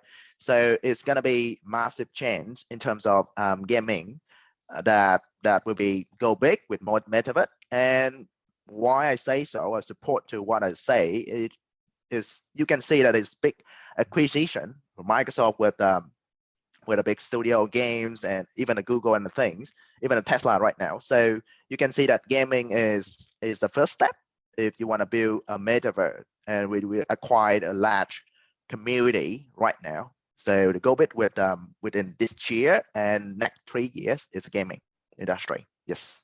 So in the metaverse, right? Well, do you feel? I got a lot of questions from the community regarding this, and this is one of the things I hope I can address. Do you think because in order to enjoy immersive experience in metaverse, you need to have a very high-end GPU? So how does a person without a good high-end computer is going to enjoy that? Not really. So I agree that we in I always talk to my colleagues about the wave of the technology that we have right now, right? So we in the third wave that all of the like Qualcomm, Microsoft, Apple, Google try to provide AR or MR classes, right? But it's also high end, or it's just like the Quest 2 of Facebook. It's really kind of easy to adopt, I can say. But then you need to have a device to be able to get into Metaverse, right? It's a gateway. And the device don't need to be, with our technology right now, with the world technology right now, is you don't need to have a CPU because everything is on the cloud, right? You heard about Google, they have a Stadia, you have a Stream, you have a Steam, and everything. They mentioned about the cloud gaming as a service, right? Everything is on the cloud. What's on a client is just the minimal things that you can run on a disconnected device. I mean, from your CPU, from the kind of a big desktop that you have in front of you. So I don't think that is any barrier to stop people to get into Metaverse by having a really kind of large computer CPU like we have a Fred mainframe 20 years, 25 years ago. The only thing is right now is how people gonna adopt that trend, right? Or how people is really kind of get into the boat to move to the metaverse world. That is only the major things. Because you are one of the pioneer leader in Vietnam for your game and I'm also one of your investor actually. I'm very proud of FOTA. Thanks. Yes. So just wanted to ask, right? What do you think about the Microsoft Mesh technology versus Sandbox? I want to talk today in specific about these two tech giants who are heavily and have invested a lot of money into Metaverse. Look at also what Microsoft has done recently, right?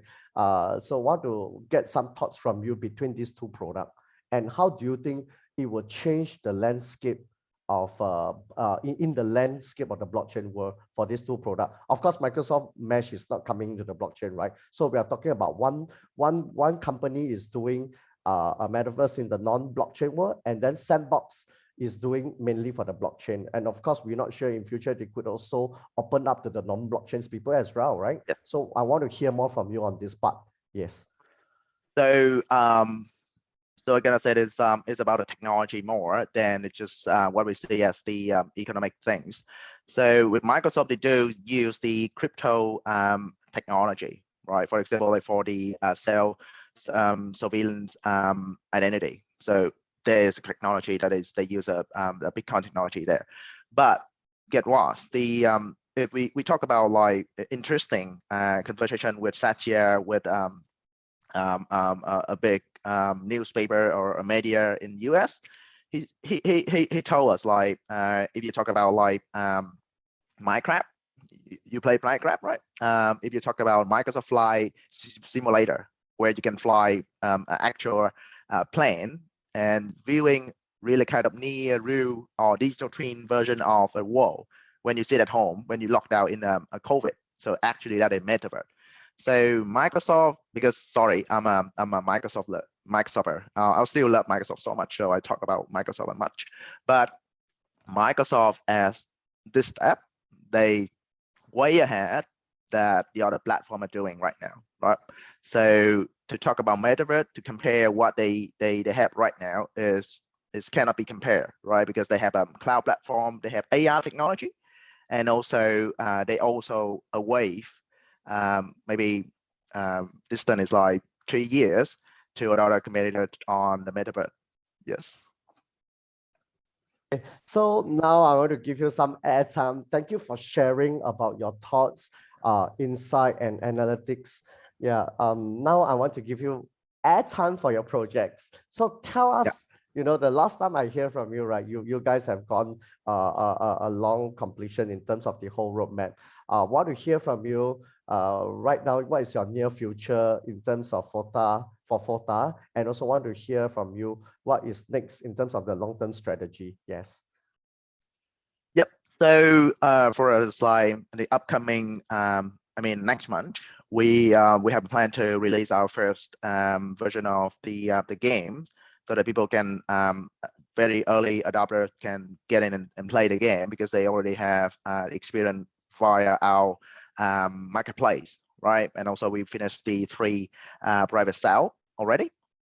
And coming up, we, like Jordan mentioned about the adoption or maturity level of the market, right? We want to literally slowly bring in technology like we mentioned about like VR, AR, and MR into our community, our player, because it's helped them to get familiar with the games and also adopt the technology, and then acquire the device that we think in the end of the year or the end of next year will be kind of massive, will be a standard thing, so that we can bring in our platform, our game, definitely on the metaverse with the VR technology. That is our next year goal, and looking forward to 3 or 5 years. So my vision is next 3 years or 5 years, you may not need a smartphone anymore. You may not need a dedicated laptop or desktop anymore. Everything is a full-fledged AR experience with a wearable device. So that is our vision, my vision, to bring in FOTA as that world, right? We have FOTA support the wearable Metaverse device that everyone can join to play the game, to interact with the other people without any kind of barrier. Yeah, audiences, if you just hear what Ryan have mentioned, he's mentioned the wearable. And when you have wearable, you could have IoT. You could even, there's a lot of things, right? Because it's all sensory part.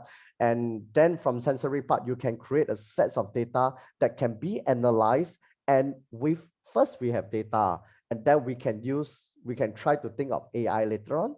And then with AI, we can have tons and tons of unlimited possibilities that you can ever imagine. So it's like the cyberspace life just became real. Yes. I think I'm very proud of the technology creator for whoever is creating the wearable, and Meta, which is the new name for Facebook. They are also working with the hardware vendors on this. Thank you so much, Ryan, for your time, and I hope you stay tuned because we are not yet end. We're going to have an interactive. I'm going to do an interactive sessions between all of us, but unfortunately, it's not in the Metaverse environment. It's in the Zoom environment. Okay, so next, I would like to let me see the second guest. Like to call out is Malcolm Tan, who is the Chief Advisor of Influencio. Malcolm Tan, are you here? Yes, hi. Can you Good hear evening. me? Yes, we can hear you loud and clear. Good evening to you. Hi, Malcolm, maybe you do a quick introduction to you, and then I will help to introduce about your projects to the audience, and then I will go into some questions from the community that they want to hear in regards to the today topic TIDES panel. Okay, For those, yeah, go ahead then. Welcome. Okay, certainly. Thanks, Andy. Nice to speak with you again. So a brief introduction about myself. I've been in the space in blockchain and cryptocurrency since late 2017. I've written a couple of books in the space. I'm writing my third one on NFTs now. My first one was on ICOs, second book was on DeFi. I've personally worked as an advisor for over 100 projects. I'm a serial entrepreneur. And the group that I'm primarily spending my time with right now is Technicorum Holdings Private Limited. It's based in Singapore, headquarters here. And we also have 3 other locations, one in Melbourne, Australia, Stockholm, Sweden, and also a new office being set up in London, in the UK. We cover a global audience, and we do everything there is in the digital assets and blockchain space. So basically specialists in this field. Think of us like a big 4, but it's focusing on blockchain and cryptocurrency and digital assets. So a year ago, I got approached by the 2 co-founders for Influencio, which is a project we are going to be talking about here. And I agreed to take this on. At first, we were waiting for the seed funding to come in, but the seed funder never came in. So after 6 months, we decided to take it out ourselves. Because at Technicorum Holdings, we are also incubators and VCs for projects. So we started working on this in late Q3 2021. And Influencio is basically where it is right now. So most people in around the world who know of me have seen me as a keynote or panel or moderator, speaker at different conferences around the world. I used to be traveling like 80% of the time. I've been to all sorts of places in the blockchain space. I've been speaking since late 2017 until early 2020 when COVID hit. So between those months, those years, I was traveling extensively. Thanks, Malcolm. And we know that Influencio is also a pioneer and key leader in terms of the this Web 3.0 platform. So in specific to this topic, Metaverse, how do you think the connections between Web 3.0 and Metaverse, do you think they are independent, that they can move by itself? Or do you think Web 3.0 is also to accelerate Metaverse? Yeah, it's quite interesting because today what people call the metaverse, I was already kind of a pioneer or industry specialist back in 2017, 2018. In 2017, I got onto 2 projects in the VR space for which, VR, AR, MR, XR. Now they are all called metaverse, right? So back then, different name, right? But in 2018, I was the advisor for another 3 more projects. So within a year, I was advisor for 5 VR projects. Wow. And now Influencio is actually partnering with 3 of these companies from back then. So it's good, back then they already started building all these, and now they are all mature applications and they are already revenue generating and they are part of our ecosystem now. So coming back to your question, is the metaverse an integral part of Web 3.0? I would say yes and no. I would say that metaverse is actually an extension of the so-called real world, right? Because now this is a virtual environment and online. So there are always ways that the Web 3.0 technologies can be used without the metaverse being involved. Because Web 3.0 is basically just decentralization of social networks. And it is possible to do peer-to-peer. If you look at the Freedom Convoy right now, even the Kraken CEO is telling people go do peer-to-peer transactions. You do it centralized, then they'll track, they'll shut down your accounts. But yeah, Web 3.0, I would say, is bigger. Metaverse is a smaller subset of it, and there's always an overlap as well, because you can also have a metaverse without Web 3.0. You can also have Web 2.0. So since we are throwing a few terms here, those who in the audience who don't know what is Web 2.0, Web 3.0. Web 2.0 is basically centralized applications. So the tech giants of today, the Facebooks, the Instagrams, the TikToks, the Googles, they are taking our attention to monetize. So that's why they are trillion-dollar companies, right? But Web 3.0 applications of these, which is what Influencio is aiming to do, to disrupt these Web 2.0 centralized tech giants. Web 3.0 basically allows you to do all these things, but in a decentralized peer-to-peer way, right? So that's basically the aim of a Web 3.0 ecosystem, to do everything in a decentralized manner. Thank you, Malcolm. Malcolm, I would like to give you some airtime to talk more about your projects. What are your roadmaps, and what are your short-term strategy, and what are your long-term strategy, and maybe share something to the public, about Influencio that you want them to know. Okay, excellent. Thanks, Andy, for the open-ended questions. I can spend the next hour talking about it. I believe so, but I'm so sorry. I will only give you 3 minutes. Okay, no problem. Yeah, sure. So Influencio, the key ecosystem play here is we are in the influencer and KOL industry. In fact, over the course of the last 3 months, we have managed to onboard almost 200 influencers already, and the total number of outreach of fans for these influencers is almost 100 million. So we have a huge community. Now, how does this sink in with the metaverse, which is a primary topic we're talking about? So imagine that the metaverse is our world, right? We are like a Second Life, or we are like a massively multiplayer online game like World of Warcraft, where you can interact with other people. But if you play World of Warcraft, you go there, you just go to your guild, you form up a team, you go dungeon raiding, and you interact there.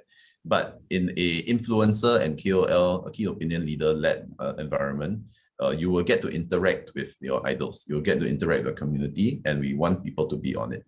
So just imagine, when Facebook first came up, when you had all the social media, all the social networking systems coming up, people were interacting with these apps without having an avatar, without having a metaverse representation. Everything is basically in the ether. You know that you're interacting with someone, but it's across a screen, right? But here in the metaverse, now you can interact with people and you can see a digital representation of them. So you imagine the metaverse is our world, and then the ecosystem is still the same. We are Web 3.0, we are a decentralized social interaction platform, and we are allowing people to interact with each other and see each other through a virtual environment. And the other elements that we have added in, so we have the influencer KOL industry, we have content creation from all of these in a one-stop shop. Secondly, we have it all in the metaverse world. And thirdly, we are going to give all our KOLs and influencers who are on board with us 10 free NFTs. And these 10 NFTs, they can promote to their communities and their followers. And people who buy, the fans who buy their 10 limited edition NFTs will be able to join their influencers or KOLs or their idols in GameFi. So we also have a GameFi element because that's all the rage right now. And you can see so many projects, even if they didn't have a gaming element, they are now gamifying their ecosystem, because games are actually one of the best ways to let people on board with NFTs, let people on board with cryptocurrencies. Like if you think back, like in 2017, CryptoKitties basically crashed the Ethereum network, right? Just one, right? Now we have so many games, so the ecosystem has grown. But games are a great way to pull people together. And if you look at the COVID situation, the last 2 years, you know, games, trading, online stuff, these are the things that have really grown, right? So I would say, you know, one long sentence, Influencio is a influencer KOL industry with the metaverse as the world, with GameFi as a nice element, with NFTs as an integral part of it, and with SocialFi, because social finance is basically Web 3.0 of interactions, where you can earn by interacting, liking, sharing, commenting, posting. These are all the things that Web 2.0 giants are making money from you. But in Web 3.0, we will let the people who are using the system make the money themselves. Yeah, well said, Malcolm. And you know, having said, right, I just realized you and Jordan could collaborate together, because Jordan, can I call you up? Can I call you back again, Jordan? Because it's our interactive part. Then I will, before I move to Froyo, yeah, Jordan, you have to work with Malcolm, right? Because you offer white label solutions for KOL, for influencer, and these are all fashions related. So Jordan, yeah. So do you want to say something? Jordan, we can hear you now. Yes. Sorry, Jordan, we lost you. We can't hear you, Jordan. Yeah. No, we still cannot hear you. I think, hold on. Yeah. Do you want to say something again and try? No, we cannot hear you, Jordan. I think his mic got problem. No, he's muted now. No, he was not muted as well. I think his mic got problem. He was definitely not muted. Okay, don't worry. Let me just maybe. I'll talk to him after this event. Yeah. Okay. Yes, we will come back later on. Okay. So so Andy, thanks. Another part of your question was what's our roadmap and what's coming up, what's exciting about it. So we have a very interesting lineup of tier 1 and top tier 2 exchanges lined up. We are hoping to get to the market. You know, today a war just happened, so the whole market is down everywhere. And we hope that the situation we have recovered within a month. If not, then we'll have to push our timelines a bit. I'm sure the whole community will understand. But we have right now we're in the launchpad stage, so we are getting on a few launchpads to grow our community. Then after the launchpads round has closed, we will be on an IDO. In fact, we have 2 IDOs already lined up, and we'll be making announcements soon. And then after that, we will have a centralized exchange listing. And over the next 3 to 4 months, we'll have 2 tier 1s and 2 top tier 2 exchanges that are going to be listing Influencio. So that's the immediate roadmap. And what's very interesting is that almost every VC that we talk to is very interested to get into this. We have a lot of private investors who are coming in as well. We expect to be able to close our private rounds very, very soon. So very limited tokens left to be sold. Thank you, Malcolm. Thank you so much. Later on, I'm going to come back on the interactive part. I just hope you continue to stay tuned for this panel. Okay. Next, thanks again, Malcolm. Next, shall we welcome Froyo Game, OX Froyo? Are you here? Yeah, thanks for having me here. Yeah, hi. Hi, everyone. Froyo Game is a decentralized game publisher. They offer also a complete platform for blockchain games. They feature a full-fledged GameFi product suite and intuitive tools for game developer to implement their blockchain feature into their games and experience a AAA and a Metaverse experience for both gamer and builders. It's our honor to invite Froyo Games to talk about Metaverse today. So would you want to introduce yourself and maybe tell us a little bit more on a high level about your projects? Then we can go into talk about the topic of Metaverse. Yeah, sure. So I've been around in this industry since late 2017 as well. Been designing tokenomics, advising tier 1 projects, top 100 projects and what's not. So I'm actually leading Froyo Games now. We are operating anonymously. I think quite a lot of people think that's a concern because coming from a gaming platform, there's hardly any projects that are operating anonymously besides Mobox. But you can see our investors are Animoca Brands, Spartan Group, GBV, Mirana Ventures, to name a few. You can also see our strategic partners are iCandy, which is the largest game development studio in Southeast Asia, with more than 600 employees. Lemon Sky Studio, which iCandy just acquired, the second best animation studio in Asia, as well as Storms, which is founded by Singtel, AIS, SK Telecom. So yeah, you can look at our strategic partners and we are legit. So yeah, like what you said, we are a decentralized game publisher. So in this year itself, we will be publishing 6 games and 2 Metaverse coming out from iCandy Group. So that's a very high level view about us. Okay, so I'm going to maybe ask you, we're going to ask you some questions about how you feel about the Metaverse. Sure. In particular, right, we have discussed a lot, and earlier on we also thought, and you know, Jordan was also mentioning that fashion and gaming is going to make up the most huge part of the industry in terms of the Metaverse. So I want to hear from you, right? What do you think about Metaverse as a whole, and in terms of the Web3, in terms of the absence of the 5G, absence of Web3, absence of expensive AR, VR goggle, how do you think people can steer and also the market can move towards the Metaverse development for people to really enjoy and not just, you know, like what earlier on in session 1, some of the guest speaker mentioned, it's not just a white paper and a story. They really want to bring this immersive experience. Yes. Yeah, sure. So you can look at our strategic partners from iCandy view itself. We are bringing games to the Metaverse for Storms because the founders are like Singtel. I think Singtel is not a stranger here. AIS as well, and also SK Telecom, they're bringing brands in. So Storms is bringing brands into the Metaverse. Lemon Sky is doing animation for Sandbox, for Blizzard, for 2K, for all the big gaming brands in the world you can think of. So we are not just targeting specifically into brands or just games, but we are bringing everything together into our Metaverse. And we have 2 Metaverse launching this year. When I say launch, it means that we will be announcing it, but the product to go live is not coming this year. So we are bringing everything together at the same time. I see. So what do you think?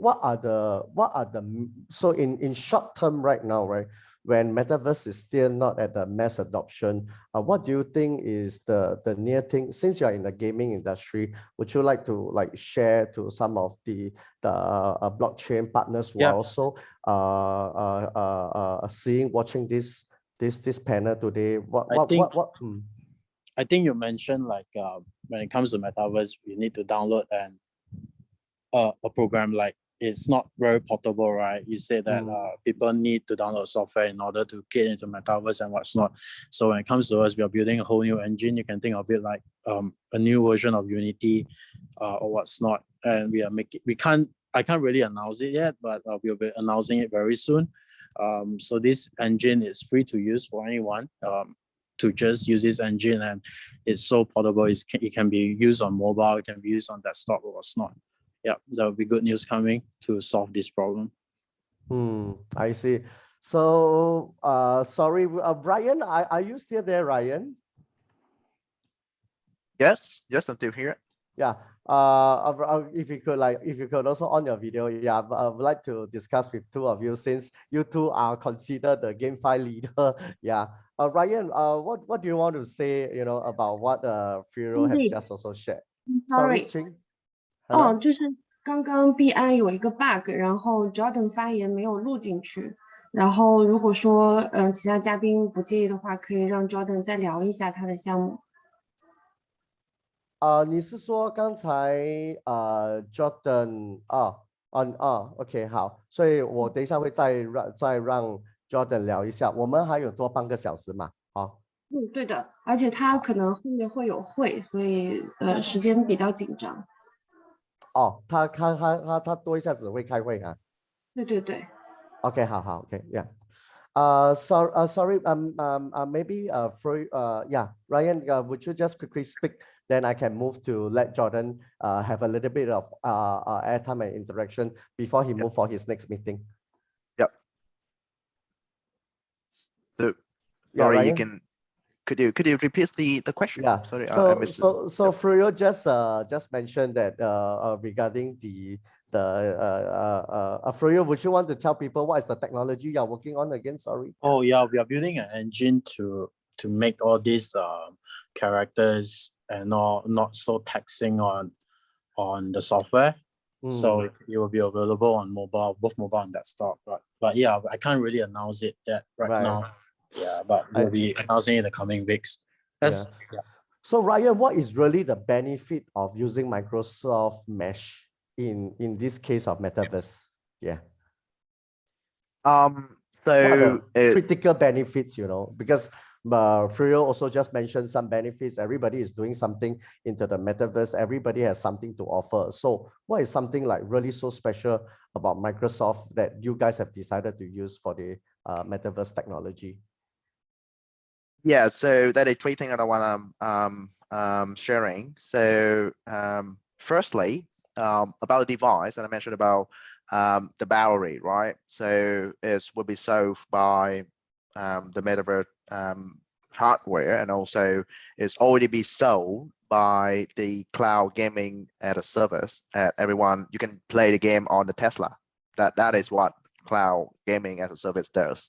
But for Metaverse with the Microsoft Mesh, the thing is like, firstly, when you came into Metaverse, you need to have your identity. This could be the avatar, this could be your holoportation, right? You can project yourself, I mean, your really self, and then bring into Metaverse at your identity. The people seeing you at you from the outside, or you can use a 2D, 3D avatar to be present on the Metaverse. That is the first benefit from using Microsoft Mesh platform.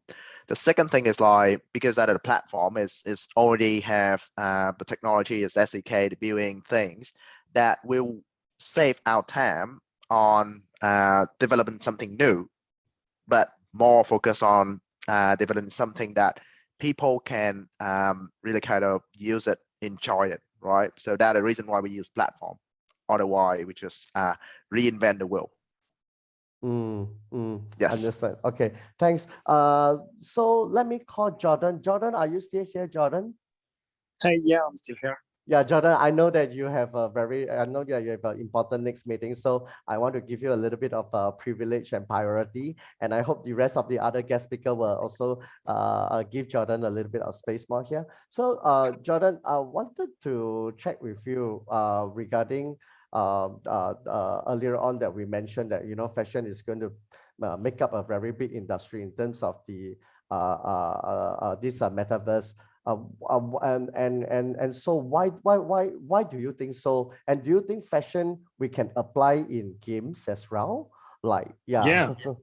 for sure. As we already see on the existing video game, for example, Fortnite, people take care about the skin and how the look and feel of the character on the video games industries, and it will be for me the same on the Metaverse. And the experience could be improved with brands because you can have the same hoodies and your avatars has, and it could be like a great experiences for users also to use blockchain technologies for traceability for clothes and retail industry in general.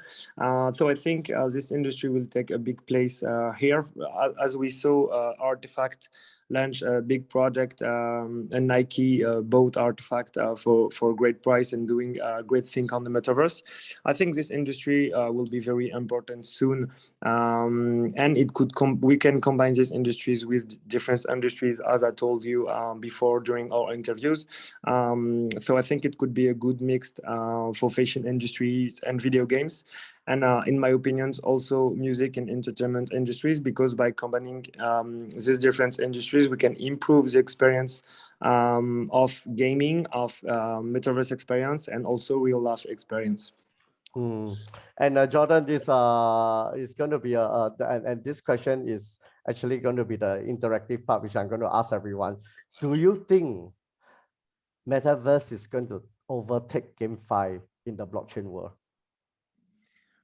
It's a good question. It's a good question. There will be other speakers that can agree and disagree. So Malcolm, Ryan, and Froyo, please go ahead and disagree, okay? But because this is a sharing session, everybody have their own perceptions, their own thoughts, and this is for the contributions to the public who is watching Binance at Binance Live today. Yeah. So Jordan, yeah, tell us.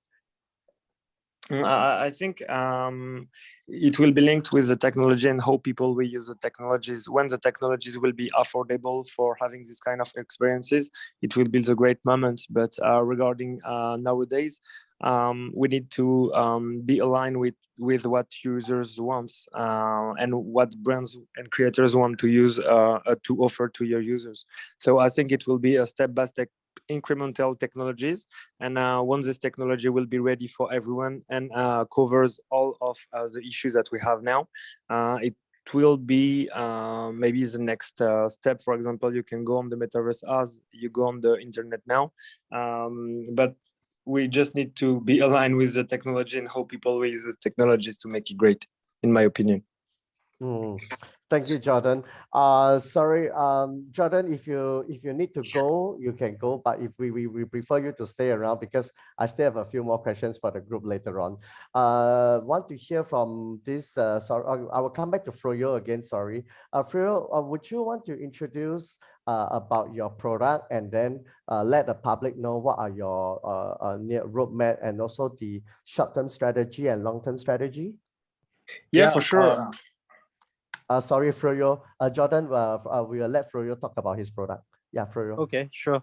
Thank you. So basically, we are a game publisher similar to Gala Games, but if you look at our tokenomics, you can think of us as the degenerate version of Gala Games because we put in a lot of decentralized finance, DeFi models into the tokenomics. We have WE mechanism. We have like if you lock up your Froyo for Froyo, you get like upcoming game tokens which you can lock up to farm upcoming games and what's not as well. So it's kind of a new GameFi 2.0 economics. I also try to implement zero inflation into our games as well. Yeah, so we are a game publisher, so you can stake Froyo tokens to earn upcoming game tokens, revenue sharing from our launchpad, our marketplace, and what's not. So, yep, it's a complete ecosystem with all products to help games that we are publishing to launch in the market. I see. So what are the major milestones that you have accomplished for the past 6 months? We just launched in January. So we closed our seed round in November. It was only 2 weeks. We didn't really have a website back then. Any Mocha brands led our seed round. So we closed 1.6 mil. Shortly after that, we did an IFO of PancakeSwap. We raised 4 mil.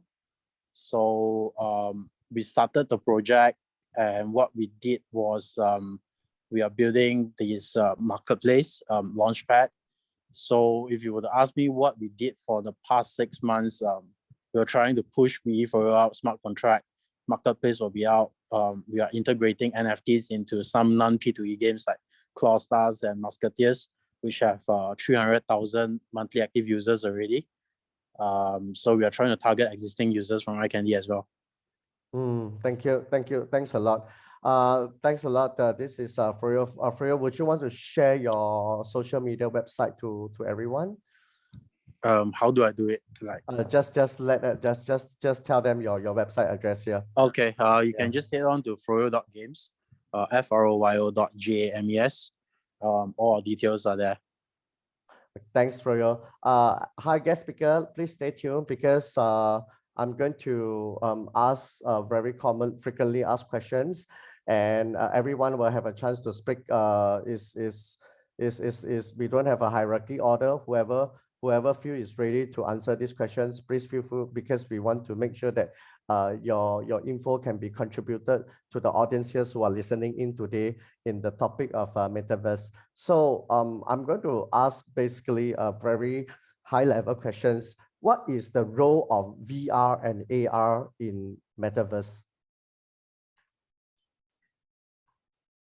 The environment, maybe I'll take a stab at this. The basic environment is in a virtual world, right? So when you're creating a metaverse, typically is a virtual reality. Now AR is augmented reality, meaning that it will interface between the real physical world and the virtual world. Meaning that it's like Pokemon, the Pokemon Go game, if you remember, that was very, very popular a few years ago. You can just aim your camera and then there's a Pokemon coming up, but it is in your physical environment. You see it as a background in your physical environment. So it's a virtual thing, but interfacing with the real world. So that's basically the intersection between AR and VR. And how the metaverse works is this can be seen in a virtual environment, but it can also be seen in a physical environment. Jordan, earlier on, because I always connect, I can now clearly connect Influencio and Niftables, right? Because what they are doing is fashion related. So Jordan, I'm going to call you back again, Jordan. Yeah, I'm here. Jordan, do you think it's kind of troublesome for people to wear AR and VR? Because Malcolm has just clearly explained about, what is this hardware about and stuff like that. We can't be carrying this hardware all the time, all around with us. So that would also means that we will go back to the 2D world, which is, using the handphone, going to the website or going to the app again. So yeah, I want to hear a bit from you also. I think first of all we will need to start with 2D and laptop experiences, and then we will jump into VR and AR experiences, because as we know, AR and VR are not totally affordable for everyone. So we can just target a niche of people who can use it. And also the experience as is total immersion, and your brains cannot make the difference between the real world and the fake world when you are in immersion. I think the technology will be improved on the next years, which allow us and more people to use these technologies with a great experiences. Because yet I don't know if you use VR a lot, but you can have a headache really quickly, and I think especially in video game, but we can use these amazing technologies, and lots of great company works to improve this experience for different industries to create something really awesome for users. So I think building technology in advance and anticipate this technology is really good for all people in all different industries. That's why on Niftables we are working with a big overview and working with different industry to see what can be done perfectly for user experience for brands. And I think we are in a good way because VR and AR are improving every day with great people working on it every day. And once the experience will be perfect, it will be really easy to introduce a project and new technology on it. Yeah, Malcolm, you just heard what Jordan said, right? I think you have tons of users in terms of from the influential KOL perspective. So Jordan, you have to work with Malcolm. He has got tons of KOL and influential, and that's going to supersede your project using the top-down approach. Yeah, we will come to Ryan. Looks like you got something to address. We want to hear from you, Jordan. Ryan, sorry. So it's not super news to us. If you get back to the Google AR or Apple AR, they launch around. I mean, they quite public. Their information about the AR is back to 2016. So it's not new, right? AR is not new, and even VR, right? And also I'm using AR almost every day because I stopped using a ruler. I stopped using something that I use to kind of see the distance using the Measure app on iPhone. And coming up, right? If you work in for example, like logistic company or industry, if you want to measure a box and you want to measure something that even a chair fit in your room, which is using AR application you can create by your own. easily with a kind of codeless platform, and then you can have it, right? So AR has been here for 5 or 6 years, VR always. So the only thing that I agree with Jordan is even on Earth, right? The big tech company invest a lot of adoption, technology adoption, right? So Apple, Google via marketing, or Facebook or Microsoft, they invest a lot of money on human resources, on advertisements, on the guidance and support, on the training to help people, to help their adopt with things, right? So you can see that more and more coming to ask for maintenance, like your child, your kid, right? Malcolm just put on the VR to clearly demonstrate. Sure. Yeah. Yes. So he just reminded me, right, Malcolm? Thanks for reminding me. So Malcolm, where we call this a VR goggle or VR glass, right? Okay, it's actually called a goggle. So this VR headset, like the proper name is we call a headset. So this VR headset, and we know that VR games is already been in the market for a period of time, and look at how the evolution of VR games went from like a single player to multiplayer. They even adopt esports into it, like 5v5. I go into this land, it's a physical land where we hide and then we shoot and stuff like that. So I think by having Metaverse, it means that we can even have more immersive, more landscape, more different kind of a gaming environment to enjoy the VR game, not just shooting and stuff like that. I think the possibility is endless, which is why earlier on, right, I asked Jordan this question: do you think the fashion will overtake the GameFi? Yeah, right. Do you think Metaverse will overtake GameFi in the current blockchain world? Because GameFi now owns 51% of the entire blockchain, right? So it's a very good question, because when we talk about Metaverse, people are not talking about billions anymore. They are putting a T into it. They are saying it's trillion, right? So I know Malcolm has something to say, but I would like to have Jordan to say first because he has unmute. Jordan, you go ahead, Jordan. Thanks. It's a great question. I think we will see at the end of the years who will lead this part of this market. For me, it will be a great combination between the both industries, because as I said, and as what we want to build with Niftables is to combine different industries to offer a better experience. And in my vision, it will be like that. Even in the game industries, you will have fashion industry involved, also music and entertainment industry involved, because when you are playing a game, you will be able to wear different skins, which is already really popular for the mass market. And music also will be a great part of it. And regarding this experience, video games, and as we know, is esport also.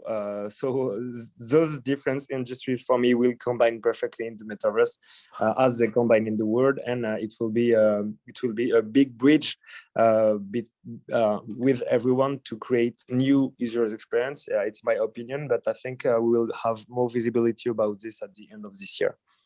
Actually, I'd like to add on to this, give some opinion on this, because we are publishing both games and Metaverse.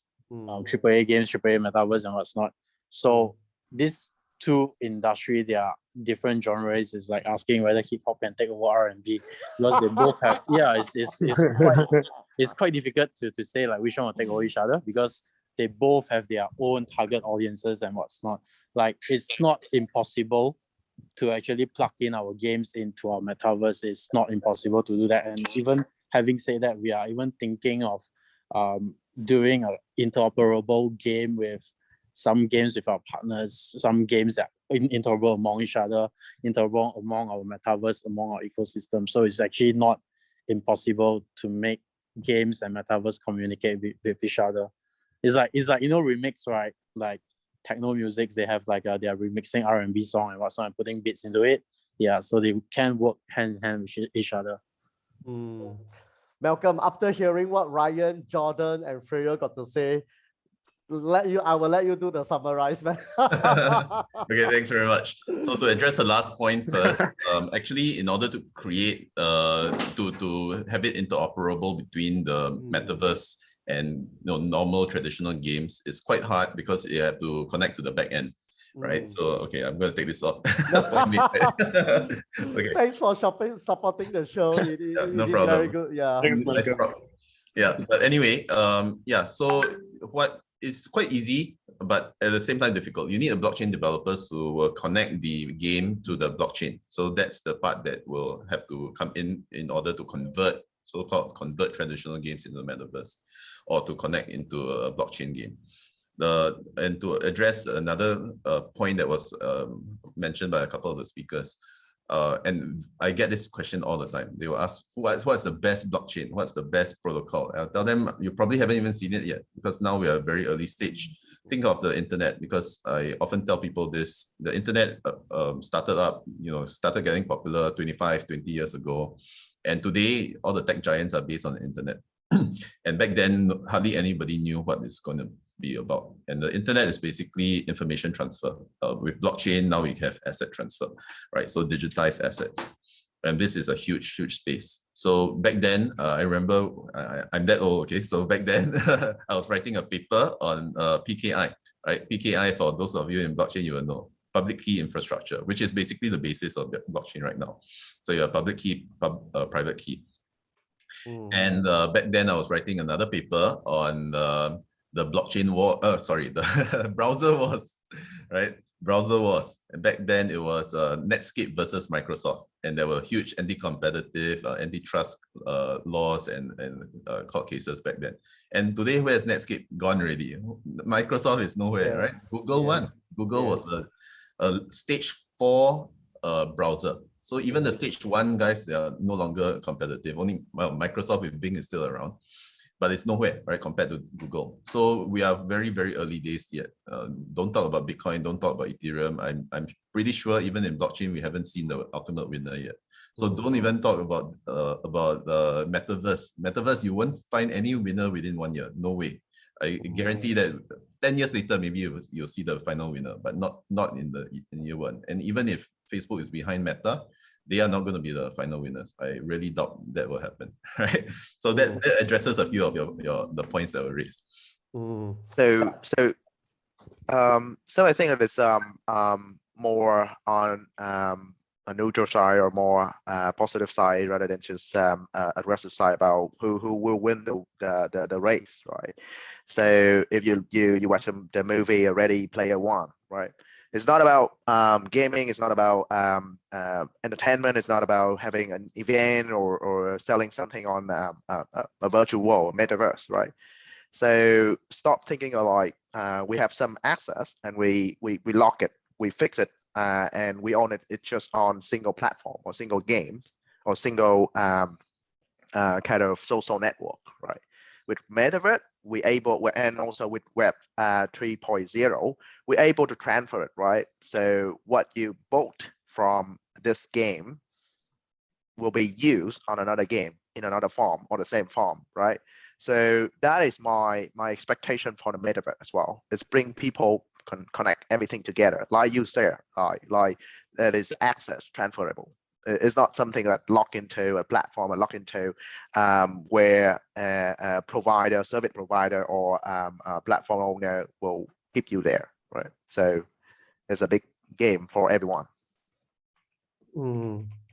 Does anyone has something else to say on top of what Malcolm? Oh, come right. One more point I forgot to mention just now. You're talking about the B's and the T's, and that's really, really true.